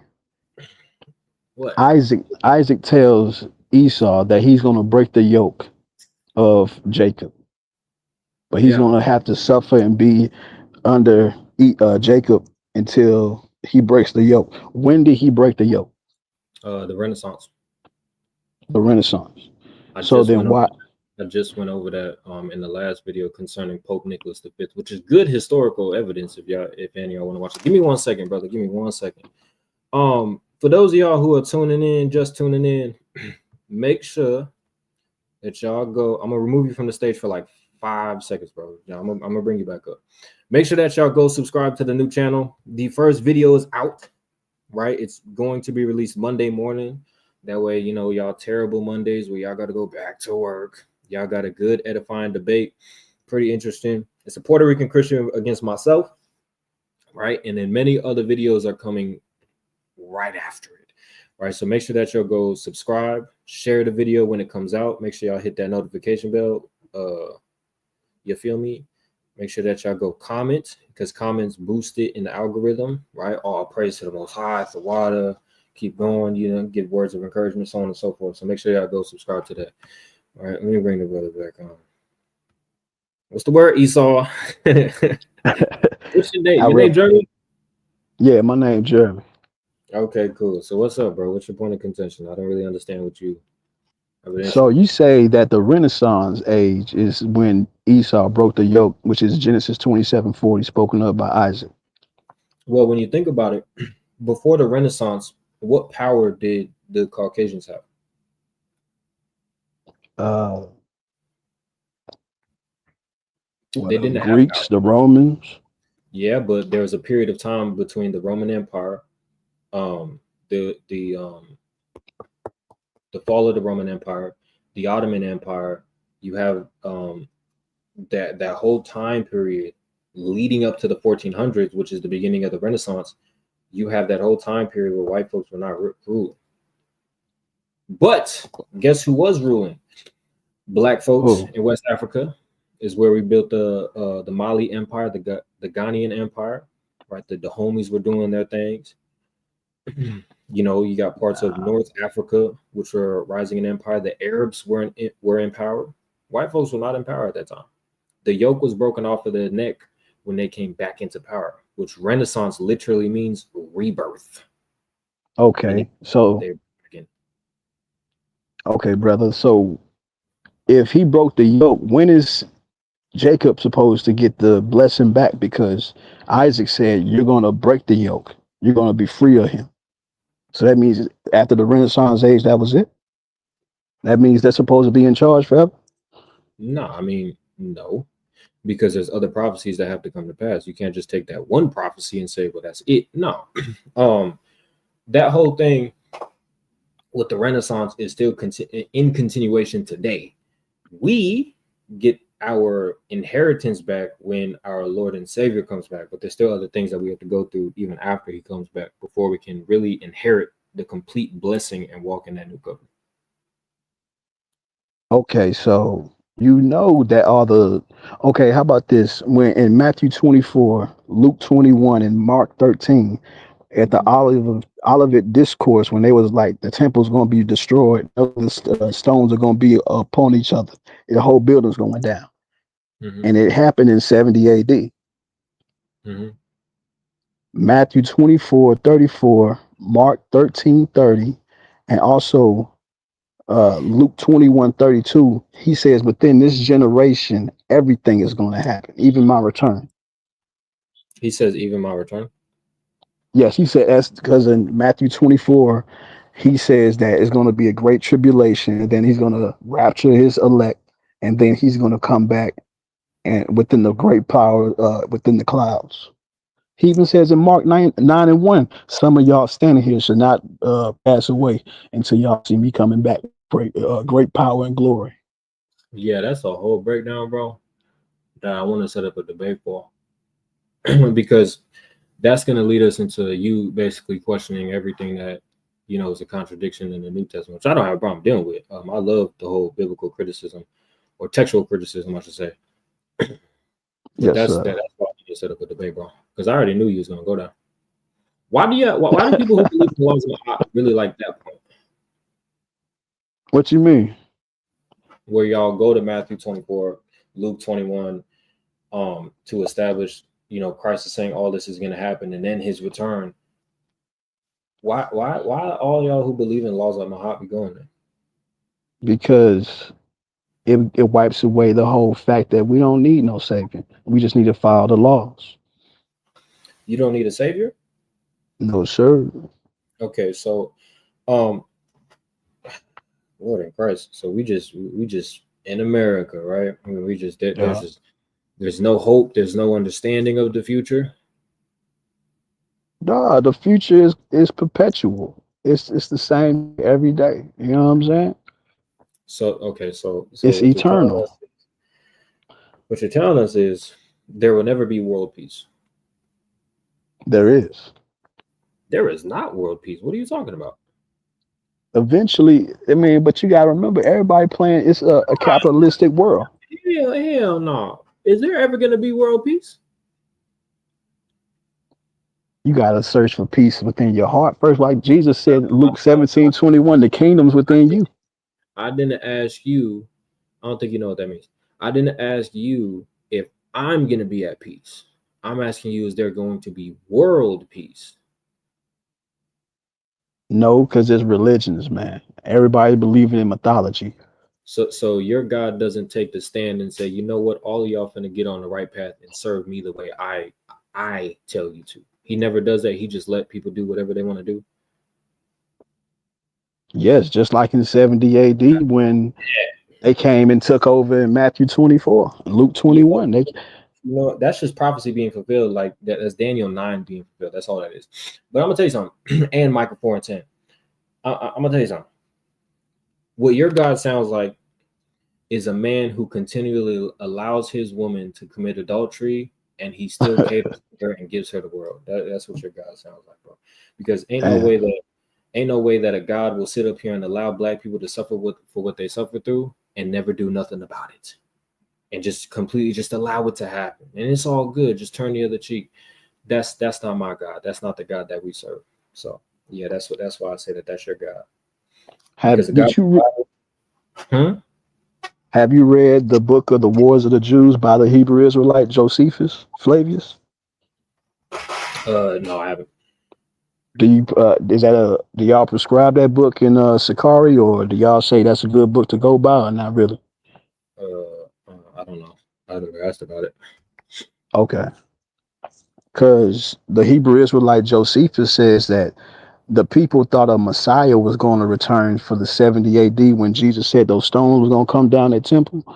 Mm-hmm. They thought a Messiah was going to come from out of Judea, but Josephus says that it was really Vespasian Flavius, the one that destroyed the temple. He said that was the Messiah. The Hebrew Israelite said that. You said who destroyed the temple? Vespasian Flavius, the one that destroyed the temple in 70 AD. Yeah, but I just is I don't know why I heard something else. Yeah, Titus Vespasian definitely destroyed it. Oh Um, yeah, Titus. I mean, if he's if I think I know what you're talking about. I think that's speaking about Daniel 9. Yeah, Daniel 9. The Messiah, would, of course, that would die would be Christ, but the prince that's mentioned later on in verses like 27, the prince of the people, or the people of the prince, that's dealing with Titus Vespasian. So people misunderstood the prophecy. That ain't no shot at my book. My book stands true because the timeline of Daniel 9 matches up perfectly. Timeline of 2nd Ezra 14 matches up perfectly. The timeline of Ezekiel 4 matches up perfectly. Okay, then what about Revelation 1 and 1 when Jesus says, I'm coming back shortly? And everything Yeah, in Revelation is gonna happen shortly. because watch this. When Christ is in heaven, they're not under the realm of our time. So a day for them is 1,000 years for us. So of course, he'd been crucified 2 days ago. That's a pretty short time if you ask me. Oh, so you think quickly and shortly is 2,000 years later? No. I believe that anybody can say that the kingdom is coming soon. I say that the kingdom is around the corner. Does that mean that the kingdom is going to happen in my time? No. I just have hopes and believe that it's going to happen in my time. But if somebody who's not operating in the same realm of our time, like if God says I'm coming back tomorrow, that's 1,000 years for us. I'm not gonna break it to you. If God says I'm coming back tomorrow, that's 1,000 years. He's not coming back literally tomorrow. He's coming back in 1,000 years. Somewhere in them 1,000 years, he's gonna come. So do you think John the disciple or the disciples and their families, do you think they expecting him to return within their generation, like in Matthew 24:34, Luke We believe 21:32, and Mark 13:30? we believe in regeneration, so people come back on it. That's why I say we can have that conversation in a whole nother conversation. We believe in regeneration. John the Baptist was Elijah in the flesh. Christ was Solomon. You know what I'm saying? But there's a lot that you don't understand. I don't fault you. I'm more so. It's weird how you still got your name as Esau. That's funky to me. Because of Genesis 27:40, the yoke been broke. I'm The your your, brother. your neck.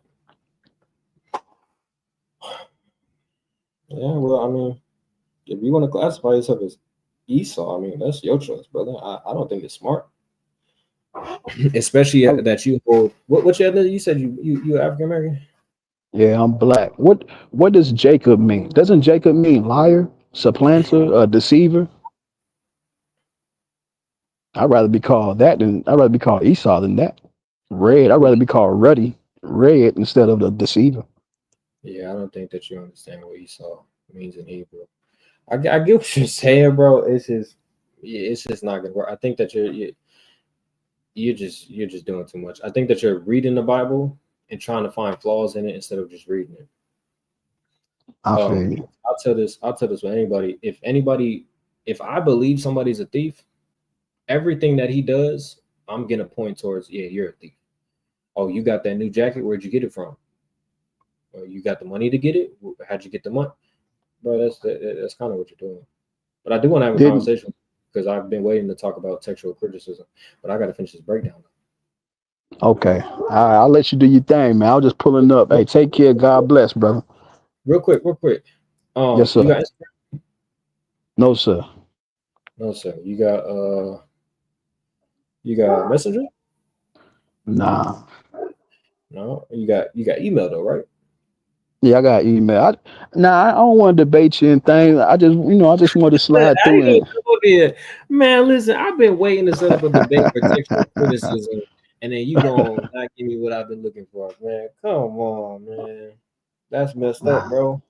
It's not okay. I'll reframe it. It's a discussion. We could talk. You can literally ask me any question about the New Testament, the Old. Isn't this a contradiction? What you can do that. You feel me? It don't got to be a debate, but you can criticize our text. I will tell you, you don't have no manuscripts of anything that does not have flaws in it, that isn't corrupted, that hasn't been tampered with. You don't have no manuscript that existed since the beginning of times, since the beginning it was written. Um, in response to the topic of your live, look at Ray Velez. Hold on, brother. Because I've been waiting for one of these brothers to show up. But yeah, brother, I don't I, believe that everything in this Bible is the word of God. I don't believe that everything in this Bible should be there. I believe that mm, some things were added, some things were taken out. Right. So okay. yeah, so that might clear up some things. So that's just the reality of life. You feel me? But if you Right. do want to have this conversation about textual criticism, I think it would be a great discussion. Ray Yeah. Valdez, hit the link, bro. Yeah. We'll talk about next time. I'll debate you, or I'll come up and see if it's cool if we debate about the angel fighting Jacob and how nobody fights an angel of God other than Jacob in the book, who isn't evil unless Jacob's evil. You saying Jacob was evil because of that? Man, Jacob supplanted his father. Jacob supplanted his brother. Jacob supplanted the angel by trying to wrestle Jacob, the angel. Jacob, Who wrestles the Jacob, angel? Jacob fulfilled prophecy in Genesis 17 and 18. Jacob fulfilled prophecy, I believe it's in Genesis 26. Not 26, 25. Not 25. 24, 24. Jacob was just fulfilling prophecy. God told Abraham, which is Jacob's grandfather, that Jacob was going to be the one that was going to get the allotted blessing. In Romans 9, it said that before these children were born, it was already knew that Jacob was going to be the one that was going to inherit this blessing. Hence, that's why Jacob held the heel of Esau, because the end of his kingdom is the beginning of ours. That's the whole symbolical, thing about that. That's why I'm saying, like, I would love to have that conversation about Jacob supplanting Esau and about Matthew 24, Luke 21, so on and so forth. Where's the link that Okay. you're referring to in the chat, Ravel is? All right. I'll slide out, man. Take care, man. Well, listen, you don't want the email just to hit the brother up. Nah, I'm gonna subscribe. But I ain't subscribed to your channel, so I'm gonna subscribe now, and I'll come through Listen, and just subscribe to keep this messing one. with you. You gotta subscribe to this one. I'm gonna put you on game. You feel me? Okay. Subscribe to that one right there. Right. For those of y'all who are tuning in, make sure y'all go subscribe to Taza Rock. If you don't see this one, it's not me. Right. But there's a video coming out. But I'm gonna be going live here. And maybe you can comment on this channel, and then we can set it up on that channel, or this Okay. channel. But That's yeah, brother, cool, take man. care. It was a pleasure Take talking care, to you. brother. God bless, man. Holla. God bless you too, man. So, all right, we got somebody who believes that the lily is a. Let me not speak for the brother. Ray, what's Okay. the word, man? You on live? All right. Can you hear me? I just want to make sure that I'm connected. Yeah, I can hear you. All right, cool. No, it's an interesting topic of conversation, and the gentleman Jeremy, it's interesting his approach, which makes me question, like, what is the purpose? Is the purpose to share knowledge and insight, or is it just to be a devil's advocate? He did raise some interesting questions, that definitely provoke thought, but I definitely want to concentrate on what the topic of your life, Cass, is about, and that is the Star of David. And if you are, I just want to make sure that I'm understanding, like, are you referring to that shield of David that these impersonating Western Europeans are using on their flag? Is that what you're referring to? The one that's on the screen. Yeah. No, no, that's very interesting, Miss. I do feel that it is idolatry. God is very clear that the fact that we should have no graven image of any form, any representation of what He has created or of the heavens, and people revere or bow down or worship it. I shared, not too long ago, a scripture that is in the book of Amos, chapter 5, verse 26. Yeah, And something is mentioned there, and I'm not sure. I'm really sorry, quick. so you want to say something? Sorry. Yeah, really quick. We just went over that. We can go over that. Oh, okay. Yeah, I just Yeah, jumped on just recently, so I don't know what you guys covered. yeah, that's fine. I assume. So you're saying no graven image is allowed with God? Um, no graven images that should be correct. That should be created that we bow down and worship to. Yeah. When did we bow down to the lily?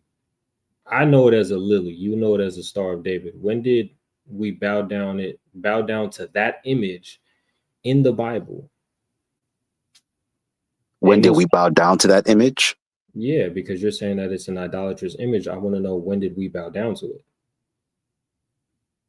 So when you have a country, right, that has a flag or any type of imagery or anything that people. No. Today, them having it on the flag, I'm not talking about that, right? I'm talking about in the Bible, when did they bow down to that image and worship it? So based on what's written, and we can only go on what's written, right? Because none of us was there, right? And it's what's written that helps us understand events and situations that have occurred that predates us.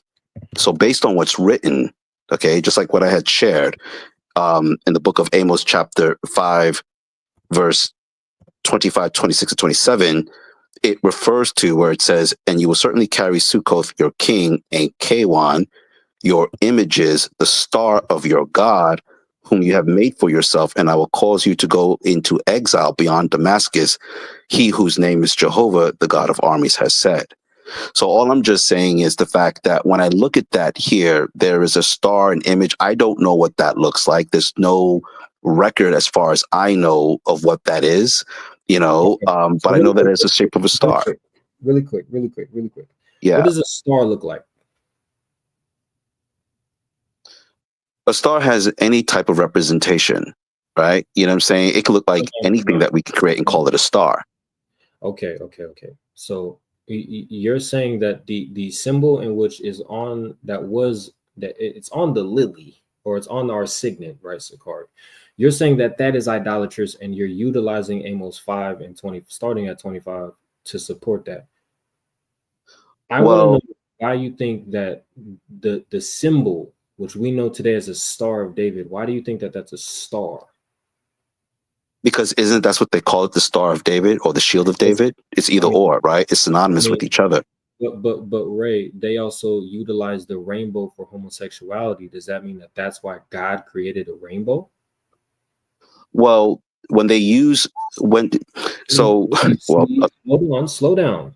No. I'm trying. Wait. Stop. Because if I'm going to be a part of this, I don't know what makes you think that you have the power to call shots. You feel me? I've asked you 3 questions and I haven't gotten a straight answer. right? I asked you to prove how we bow down to that image. You didn't prove it. Now I'm asking you, if somebody labels something as an idol, or not label it, somebody begins to worship an image as an idol, how are you then connecting it to the image itself? Because anytime when anyone creates something, right, where we have, for example, like flags, right? I don't salute to the United States of America. I don't pledge my allegiance to a flag. That flag symbolically represents something. That image represents something. And I don't pay any allegiance to it. You know, so anytime that you put allegiance to something and you pledge your life to it, you pledge that you will die for it. Like some people will say that I pledge my life. Hold on. You said the image is idolatry. Worshipping any, wait, hold on. Wait. I just want to be. No. I asked you if the image was an idol. You said yes. I believe that anybody can take anything and make it an idol. So you keep that, you saying that that's not what I'm talking about, but you have to listen to what I'm talking about. They can take the lily and worship it and make it an idol. That doesn't mean that that symbol itself is an idol. And the reason why I told you about the rainbow is because the rainbow was a promise from God that he will never flood the earth again. Hence, that's why rain began to happen. Yeah, but I know the whole story about that, but I'm just trying to understand your point. So can you get to your point? I'm telling you the points, but you're quick to respond, but you're not quick to hear. Somebody can take an image and make it a god. Nobody's denying that. So then that's adultery then. Again, stop, slow down, take a deep breath, and relax. Somebody can make a phone an idol. Does that mean you having a phone is now you an idolater? Somebody can take an image of an elephant and make it an idol. Therefore, if you have a picture of an elephant, does that make you an idolater? No, it doesn't make the image itself an idol. It makes the person an idol worshiper, meaning he put something and set it as an idol and began to worship that. This symbol was not created for the worship of it. The symbol was created as a decoration because it's implanted all throughout God's nature. That's where we get the symbol from. If somebody takes the symbol and worships it, yes, they're evil for that. The symbol itself is not evil.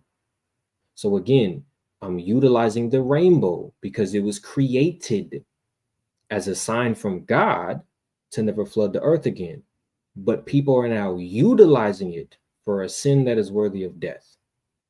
Your argument is supposed to be telling us how the Star of David, which we know as the Star of David, is an idol. Not that people are capable of worshiping it.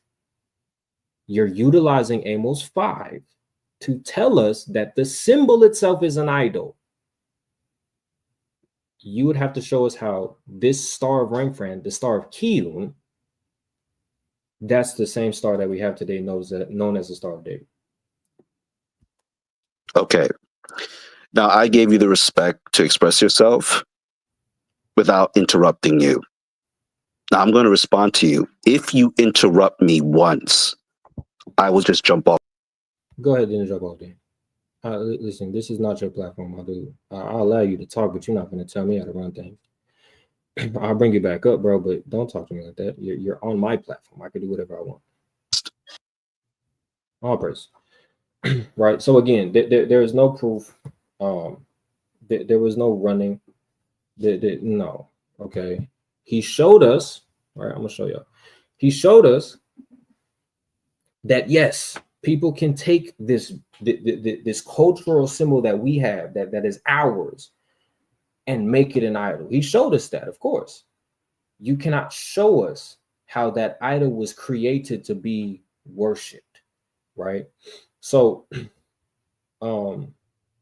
again, while I got 19 of y'all on here, I do want to steer y'all to go subscribe to the new channel, because the new video is coming out. Puerto Rican Christian, right, goes against myself, and we talk about grace, faith, and works, right? But So again, that's the whole thing, right? Now I don't like the whole you coming up here and telling me if you dare to interrupt me one single bit, I will.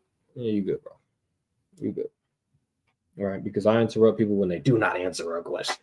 Right. So if I ask you to show us how we worship that image and you go to Amos 5, that doesn't tell us how we worship that image. Right. We done went through the whole star of Ranfran, right? The image of Kiyum. Right. We got the image. We understand that it is a Babylonian and Assyrian god. It's a Canaanite language. Right. Not the king, that's Molech. I wonder if it was Weissman. I don't know. You feel me? I mean, I appreciate buddy for showing me the respect that I deserve on my platform. But yeah, no. Right. But that's the whole thing. I'm gonna read Amos 5. I would love to read this with him, but I'm cool off the I'm talking to a nigga sideways. This says nothing about a lily. This says nothing about the Star of David. Right? This is an actual deity, which it literally tells you. It speaks about a star. Now, mind you, I want to let y'all know the earliest depiction of a star that we have is a Nebra sky disk. Right? This is the earliest depiction that we have on Earth of a star. Right? If I'm not mistaken. And they're circles.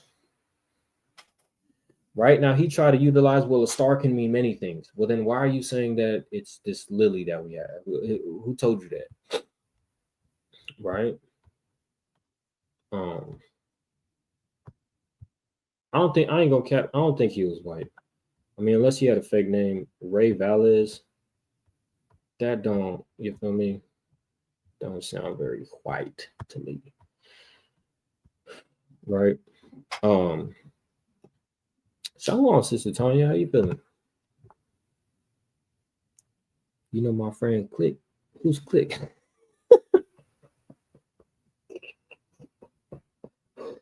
Oh, that's a good one. I'm not gonna cap Tanya. I'm gonna use it.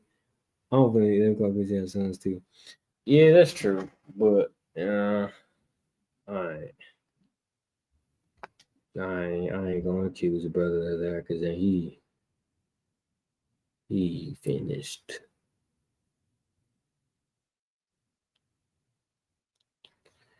All right. Right. Any questions in the chat? Right. If y'all missed it, we went over, I mean, pretty much everything. Oh, you know what? We can get more images. Right. Because mind you, when God created everything, right, he looked back and he said, you know what? That's good. That's good. I'm gonna sit back and rest. You feel me? Watch this. Let's look at a snowflake. A snowflake. Look how snowflakes look. They all resemble lilies. You feel me? They all look like this quote unquote Star of David that we have. Look how beautiful. And mind you, watch this. Star of David on native. All right, look at this. Look at these two beautiful Gadite sisters. Look what she has right there. Something very similar to a lily, right? Let's see if we can find some more. Right, these you kind of have to, really, really search. I remember going to a powwow and seeing something very similar like this. For me, it's not exactly like it, but this is a symbol that is very much so popular on Native American apparel, right? You have something like this. A lot of Native Americans literally sells Stars of David, right, which we know as lilies, right? Similar, very similar. I don't know why they show her. Right, all of these are very much so. I got to show you something about these Mayans, though.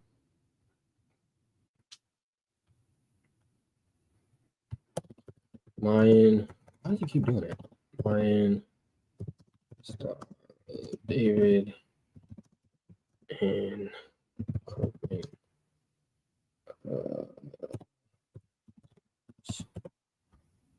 watch this. This is literally in the Honduras, right? This is yeah, facts. He wasn't on my page like that. He barely made the cut. If he wasn't, talking like that, we would have had a conversation still, but I'm cool. Right, but this is literally it's literally the bottom of a lily. I mean, this is in Honduras. I don't know how to say this. Copan. It's literally an ancient Mayan city that had a lily on it. Right? I don't know what this is. Right, but it had a lily. Right, and the whole graven image things, we talked about that earlier. Our whole alphabet, the whole Hebrew alphabet is graven images. They're all characters. They're all pictographs. They're all images. Right? You got the tent. You got the... Where's my damn... Well, I could just bring it up right here. Let me show you. Our whole... Did he just say as above, so below? Is what comes to mind. Look at the Star of David to me, Shalom. Okay. I looked at it and I didn't get that. So, you might have to fast and pray about that. But our whole alphabet, our whole Hebrew alphabet is literally all pictographs. They're all graven images. Every time you write, let me see. Got them on one of these notebooks. Hold on. Every time you write, I don't be right about it. Yeah, Howard's name. Every time you write, maybe your name. Every time you write something like that, it's literally a graven image. You gonna tell me I can't write nothing? Can't write a check. I can't write shalom. I can't write call or Yahweh. I can't write none of that. They're all graven images, man. But yeah, that's the whole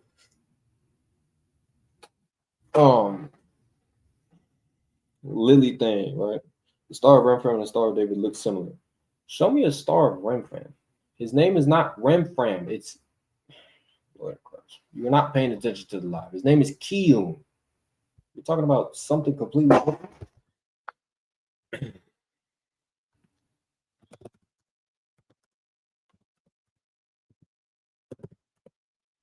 And again, y'all literally would have to explain everything.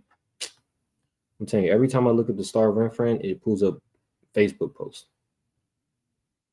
So Ted East, unless you want to come up here and show us this picture,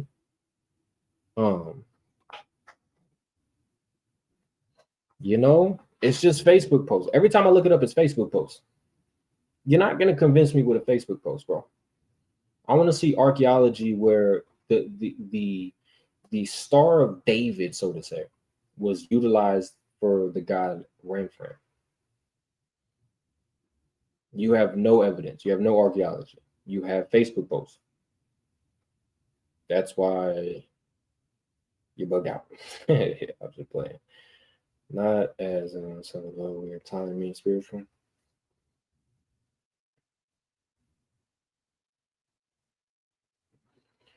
I don't know what he talking about. Right.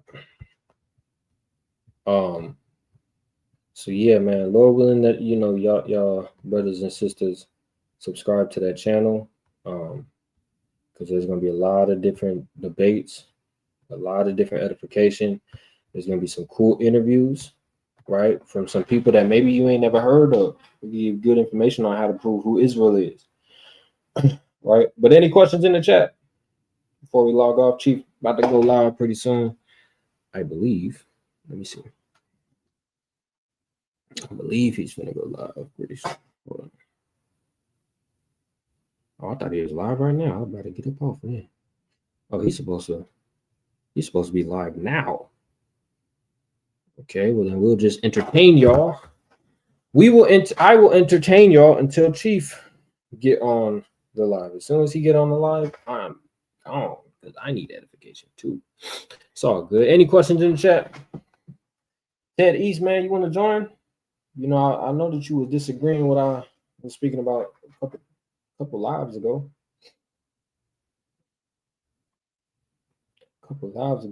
Any breakdowns that y'all want? The 2 witness breakdowns, I'm not gonna cap.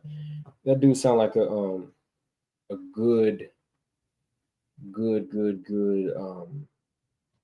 breakdown.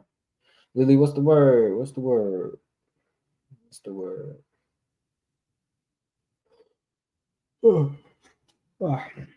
I hope to see all y'all in Passover. You feel me? I can't really see y'all faces. Some of y'all. You know, so Lord willing, y'all can start saving up, you know, start looking at the prices, start looking at the Airbnbs, what they have you. You know, Lord willing, I get to see y'all over there at Passover. Right? I'm going to be coming all the way from the West Coast. Right? I'm going to be walking. I'm going to be walking. Nah, I'm playing. The Eastern Star used by Masons. Let's look it up.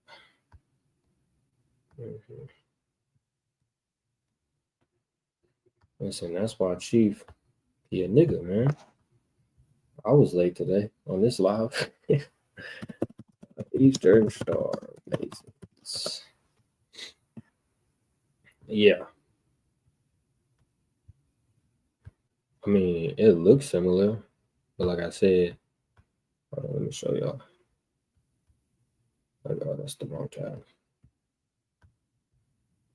Yeah, that would have looked like, but the reason why a lot of these conversations usually go in circles is because the concept of I got to pull it up on my phone. So if y'all want to know when Chief go live, I'll let y'all know because I'll end this live. So I got to pull it up on my phone, so y'all ain't got to check. As soon as he go live, boom, we out. But yeah, they just utilize our things, right? It's the same way, you know, Christ, him dying on that cross. I mean, him dying was significant of us, you know, having that that chance of a new life. But that doesn't mean we then go and then make the cross an idol. Well, first of all, our crosses we have today is off. The cross that he was on was like an X. You know, I mean, you literally got people that worship Paul. You got people that literally worship Mary. Who the hell told you to do that? So it's the same thing. Like they just take what we believe in. They just take our people, our customs. That's literally. I'm gonna show y'all something. Because I mean, it's just our people. It's really just our people. Because these other nations, they worship other gods, but we be doing too much. We be doing too goddamn much. We just go above and beyond, bro. Watch this. All right, this is. Oh, y'all can't see. Would think it has to do with Revelation? No. The stars in Revelation 12 have nothing to do with fallen angels, America. They have nothing to do. The Star of David means God as the protector. Nah, I wouldn't say that. I've never heard that. Maybe you're right, but I don't look at that star and be like, yeah, God's my protector. No, I mean it's just a design that we have. I do believe that, yeah, he or I'm not gonna argue with you. Amelia S, you got it. Something. I just don't know. Watch this. Jude 1, and we're gonna reverse 8. Y'all can see this? Yeah. Watch this. It says, likewise, also these filthy dreamers defile the flesh, despise dominion, and speak evil of dignities. Yet Michael the archangel, when contending with the devil, he disputed about the body of Moses, durst not bring him against him a railing accusation, but said, Yahweh will rebuke you. Who knows what happened right there? Who knows the whole interaction that Michael the Archangel just had with this spirit about the body of Moses? Who knows what is significant about that?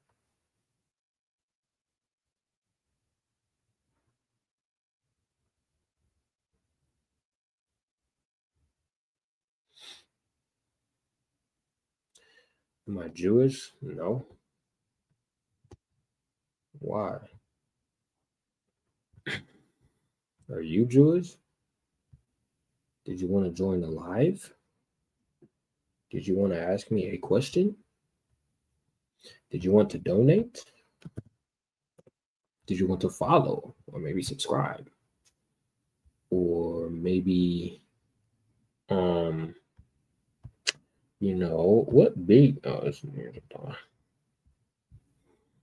all right, what's your purpose? So Chief not live yet, y'all.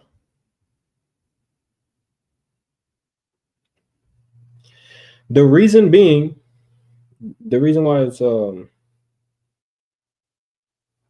it's significant is because we cried over a month for Moses. Okay, I was wondering because I always wonder what they believed in the afterlife because it's never clear to me. Well, I'll tell you what the Bible believes. The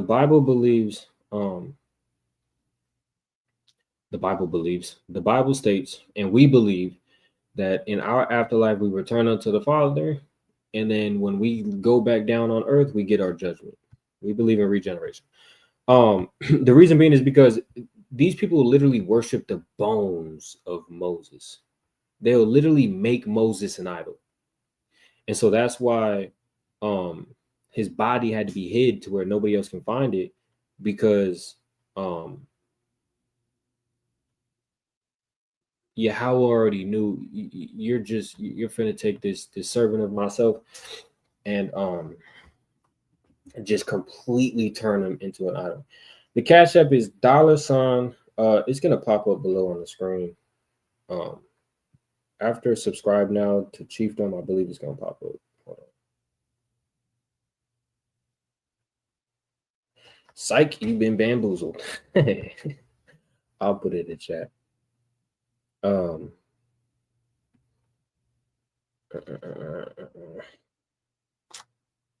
on. It's gonna Sister Tanya, it's gonna pop up under the screen right here. Boom, right there. Sakari Phoenix, all cap, that's the Cash App. The water, Sister Tanya, for your generous donation. Wow, how about you? So yeah, that's the whole thing. Like they was finna take the body of Moses and they was finna worship him, right? Because we understand that bones do have power. Some bones have power, right? We see that the bone of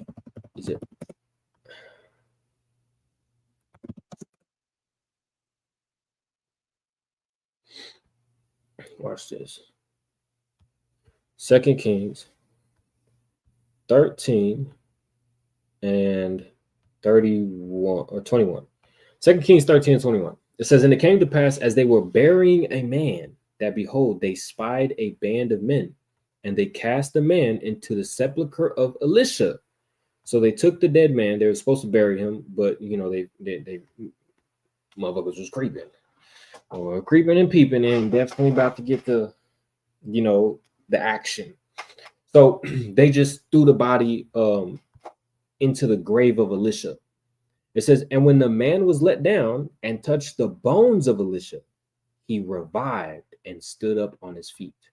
Meaning this man came back to life after simply just touching the bones of Elisha, because Elisha was an extremely righteous brother, right? So how much more so Moses, right? A man who literally spoke face to face with the Heavenly Father. What do you think we would be doing with his bones, right? All types of evil, right? Even at Yale, I believe it's Yale, they still got the bones of Geronimo. right? Thinking that his bones, the presence of his bones alone, will be capable of, giving a spirit of like might or power, right? So for those of y'all who are tuning in, right, we done went over a whole breakdown concerning, the Star of David. Is it really the Star of Molech? But make sure, what are you doing, dog? Can you get off that? Make sure y'all go subscribe to this channel right here. Right, Taz Rock, fairly new, right? And a lot of good street debates, a lot of good lives are coming up. This is Taz Rock. That channel is where I will be doing the breakdown of circumcision. And what I mean by that is the reasoning and the animosity that the Jews who are practicing circumcision, why they did not like the uncircumcised so much. It's beautiful history. It's beautiful edification. There's a whole lot that's gonna be in that video. So make sure that y'all subscribe and hit that notification bell and pay attention, because I will be doing that live and you don't want to miss it. I also might be redoing the Pope Nicholas V live. Right. The reason being is because I just love that video. If y'all don't know, the video that I did Tuesday. The video I did Tuesday about Pope Nicholas V, let me tell you something. It was an outstanding video. And the reason being is because I'm getting nothing but good reviews from it. People are constantly what the hell? Let me do this. They're saying how much they learn from it. We go not only into history, we go into prophecy, right? All praise. See, Lahag is on it. Lahag is on it. Remember, a lot of talk about going to war in Iraq was because they found the bones of Nimrod. I didn't hear that. I thought they went to Iraq for another reason, but I could look into that. America. You like America? Silver Patriot? Because I'll tell you that America is Mystery Babylon. America is going to be destroyed. All right? America will be destroyed. I hate to tell you, I don't. You know what I'm saying? But shit, man, that's just what's going to have to happen, player. America will be destroyed. But yeah, so that whole breakdown of circumcision, the history, it's going to be so much from the Hellenization portion all the way until leading up until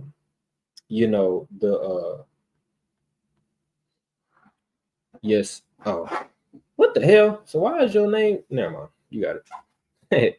But yeah, that whole video, bro, I'm telling y'all, I can't wait for it. I can't, that right there is the link to go directly to that channel. As well as if you want to share that link. You feel me? I would love you for it. But yeah, I do hope to see all y'all at Passover. You feel me? If y'all see me at Passover and I look mean, hey man, don't worry about it, right? It's just my face, right? I got baby pictures. I was the same way. Listen, I get it all the time. You feel me? So I might look mean. I might look unapproachable. Please approach me if you've been watching the lives and say, Taz Rock, I've been watching your lives, bro. I really appreciate what you're doing. I want to talk. Yeah, let's talk. It's a pleasure, right? Because you guys really, if I had 0 followers or 0 views, 0 people in the live every day, that would be tough. Coming out of her, putting Torah on my heart now. All praises, man. All praises, man. Make sure you keep that Passover coming up pretty soon. New moon. We celebrate the lunar Sabbath. So new moon is going to be Monday night. Monday night to Sunday night. Yeah, man. So I'm giving y'all a couple sneak peeks, right? I got a cool oneness debate, with a whole oneness dude who believes in that the Jesus is the Father. The whole circumcision breakdown is going to be on there, as well as damn, I want to tell you. Yeah, that's all y'all got. That's all y'all got. I'm not giving y'all that. Subscribe to Thousand Rob Cigar. Subscribe. Oh, and if y'all haven't seen my brother y'all Riot out there in Atlanta, let me tell y'all something. This brother just made a amazing video on Instagram. If y'all don't have Instagram, please get Instagram. There's so much information on Instagram. There's so much knowledge. There's so much ways that you could reach your people on Instagram. But let me show y'all something. The video that this brother did is just outstanding. Right? Watch this. Y'all don't understand. The 1980s were a time of transformation in America, led by a president who promised prosperity, freedom, and strength.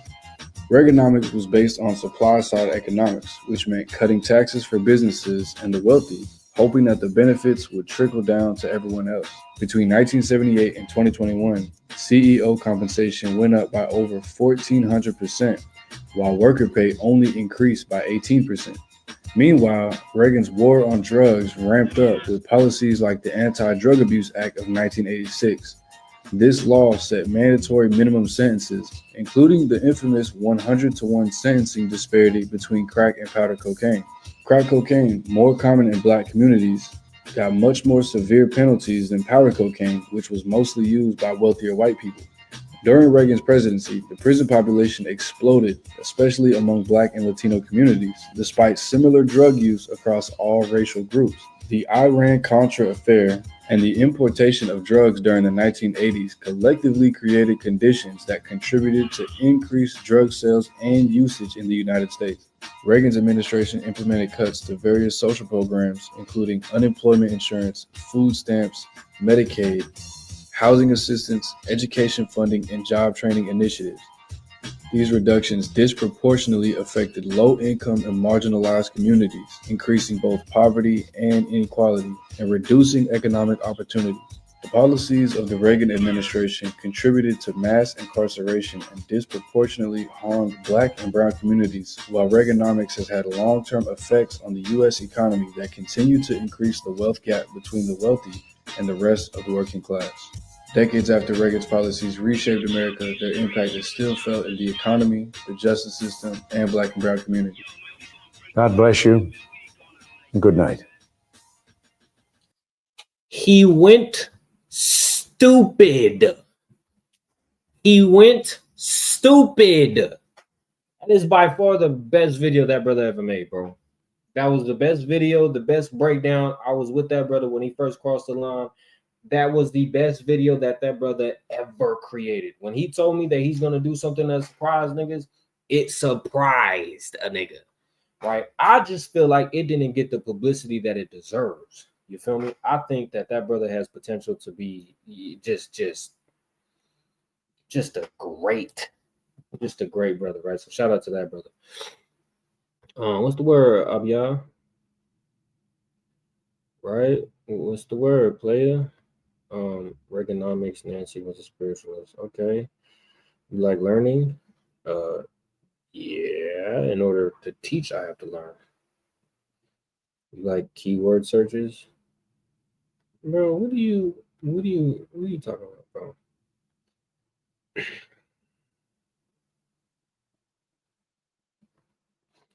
Not gonna cap Ruach of Eliyahu. I'm cool.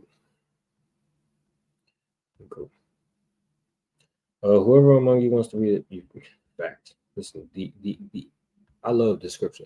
I was just thinking about this yesterday through the spirit. Anyway. Listen, if y'all got Instagram, y'all need to go straightway. I'm talking about straightway to this brother's Instagram, right? Let me pull it up. You need to go straightway here. That brother, different. He's different. I answer all your conspiracy questions and Bible. Okay. I mean, I didn't ask you a question, but okay. Oh, you're trying to promote your platform on my platform? You're weird. You're weird, bro. Why don't you? Come on, bro. What you doing, dude? That's weird. And you spamming. John Cena follows me. Well, how about you just go somewhere else because I don't like you spamming.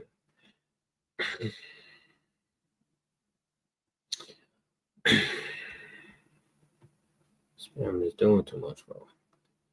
Stop spamming. All right. Any questions?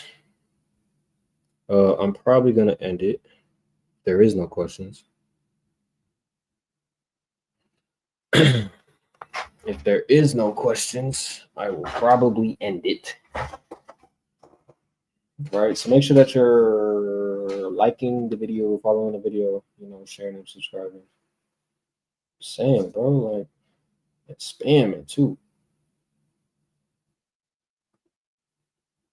Oh, Chief is live. Chief is live. Everybody, y'all about Shemish Shabakathon, watch Shalom. I love y'all, Yashrala. Go straight way to Chief Dome, man. That's where we headed, man. That's where the after party is. Where the party at? Where the party at? That's where the after party. That's where the main party is, really. All right, Shalom, y'all. Y'all go over there and handle y'all business, man. Get that edification on. Habathon, Yashrala. Shalom. Y'all be safe.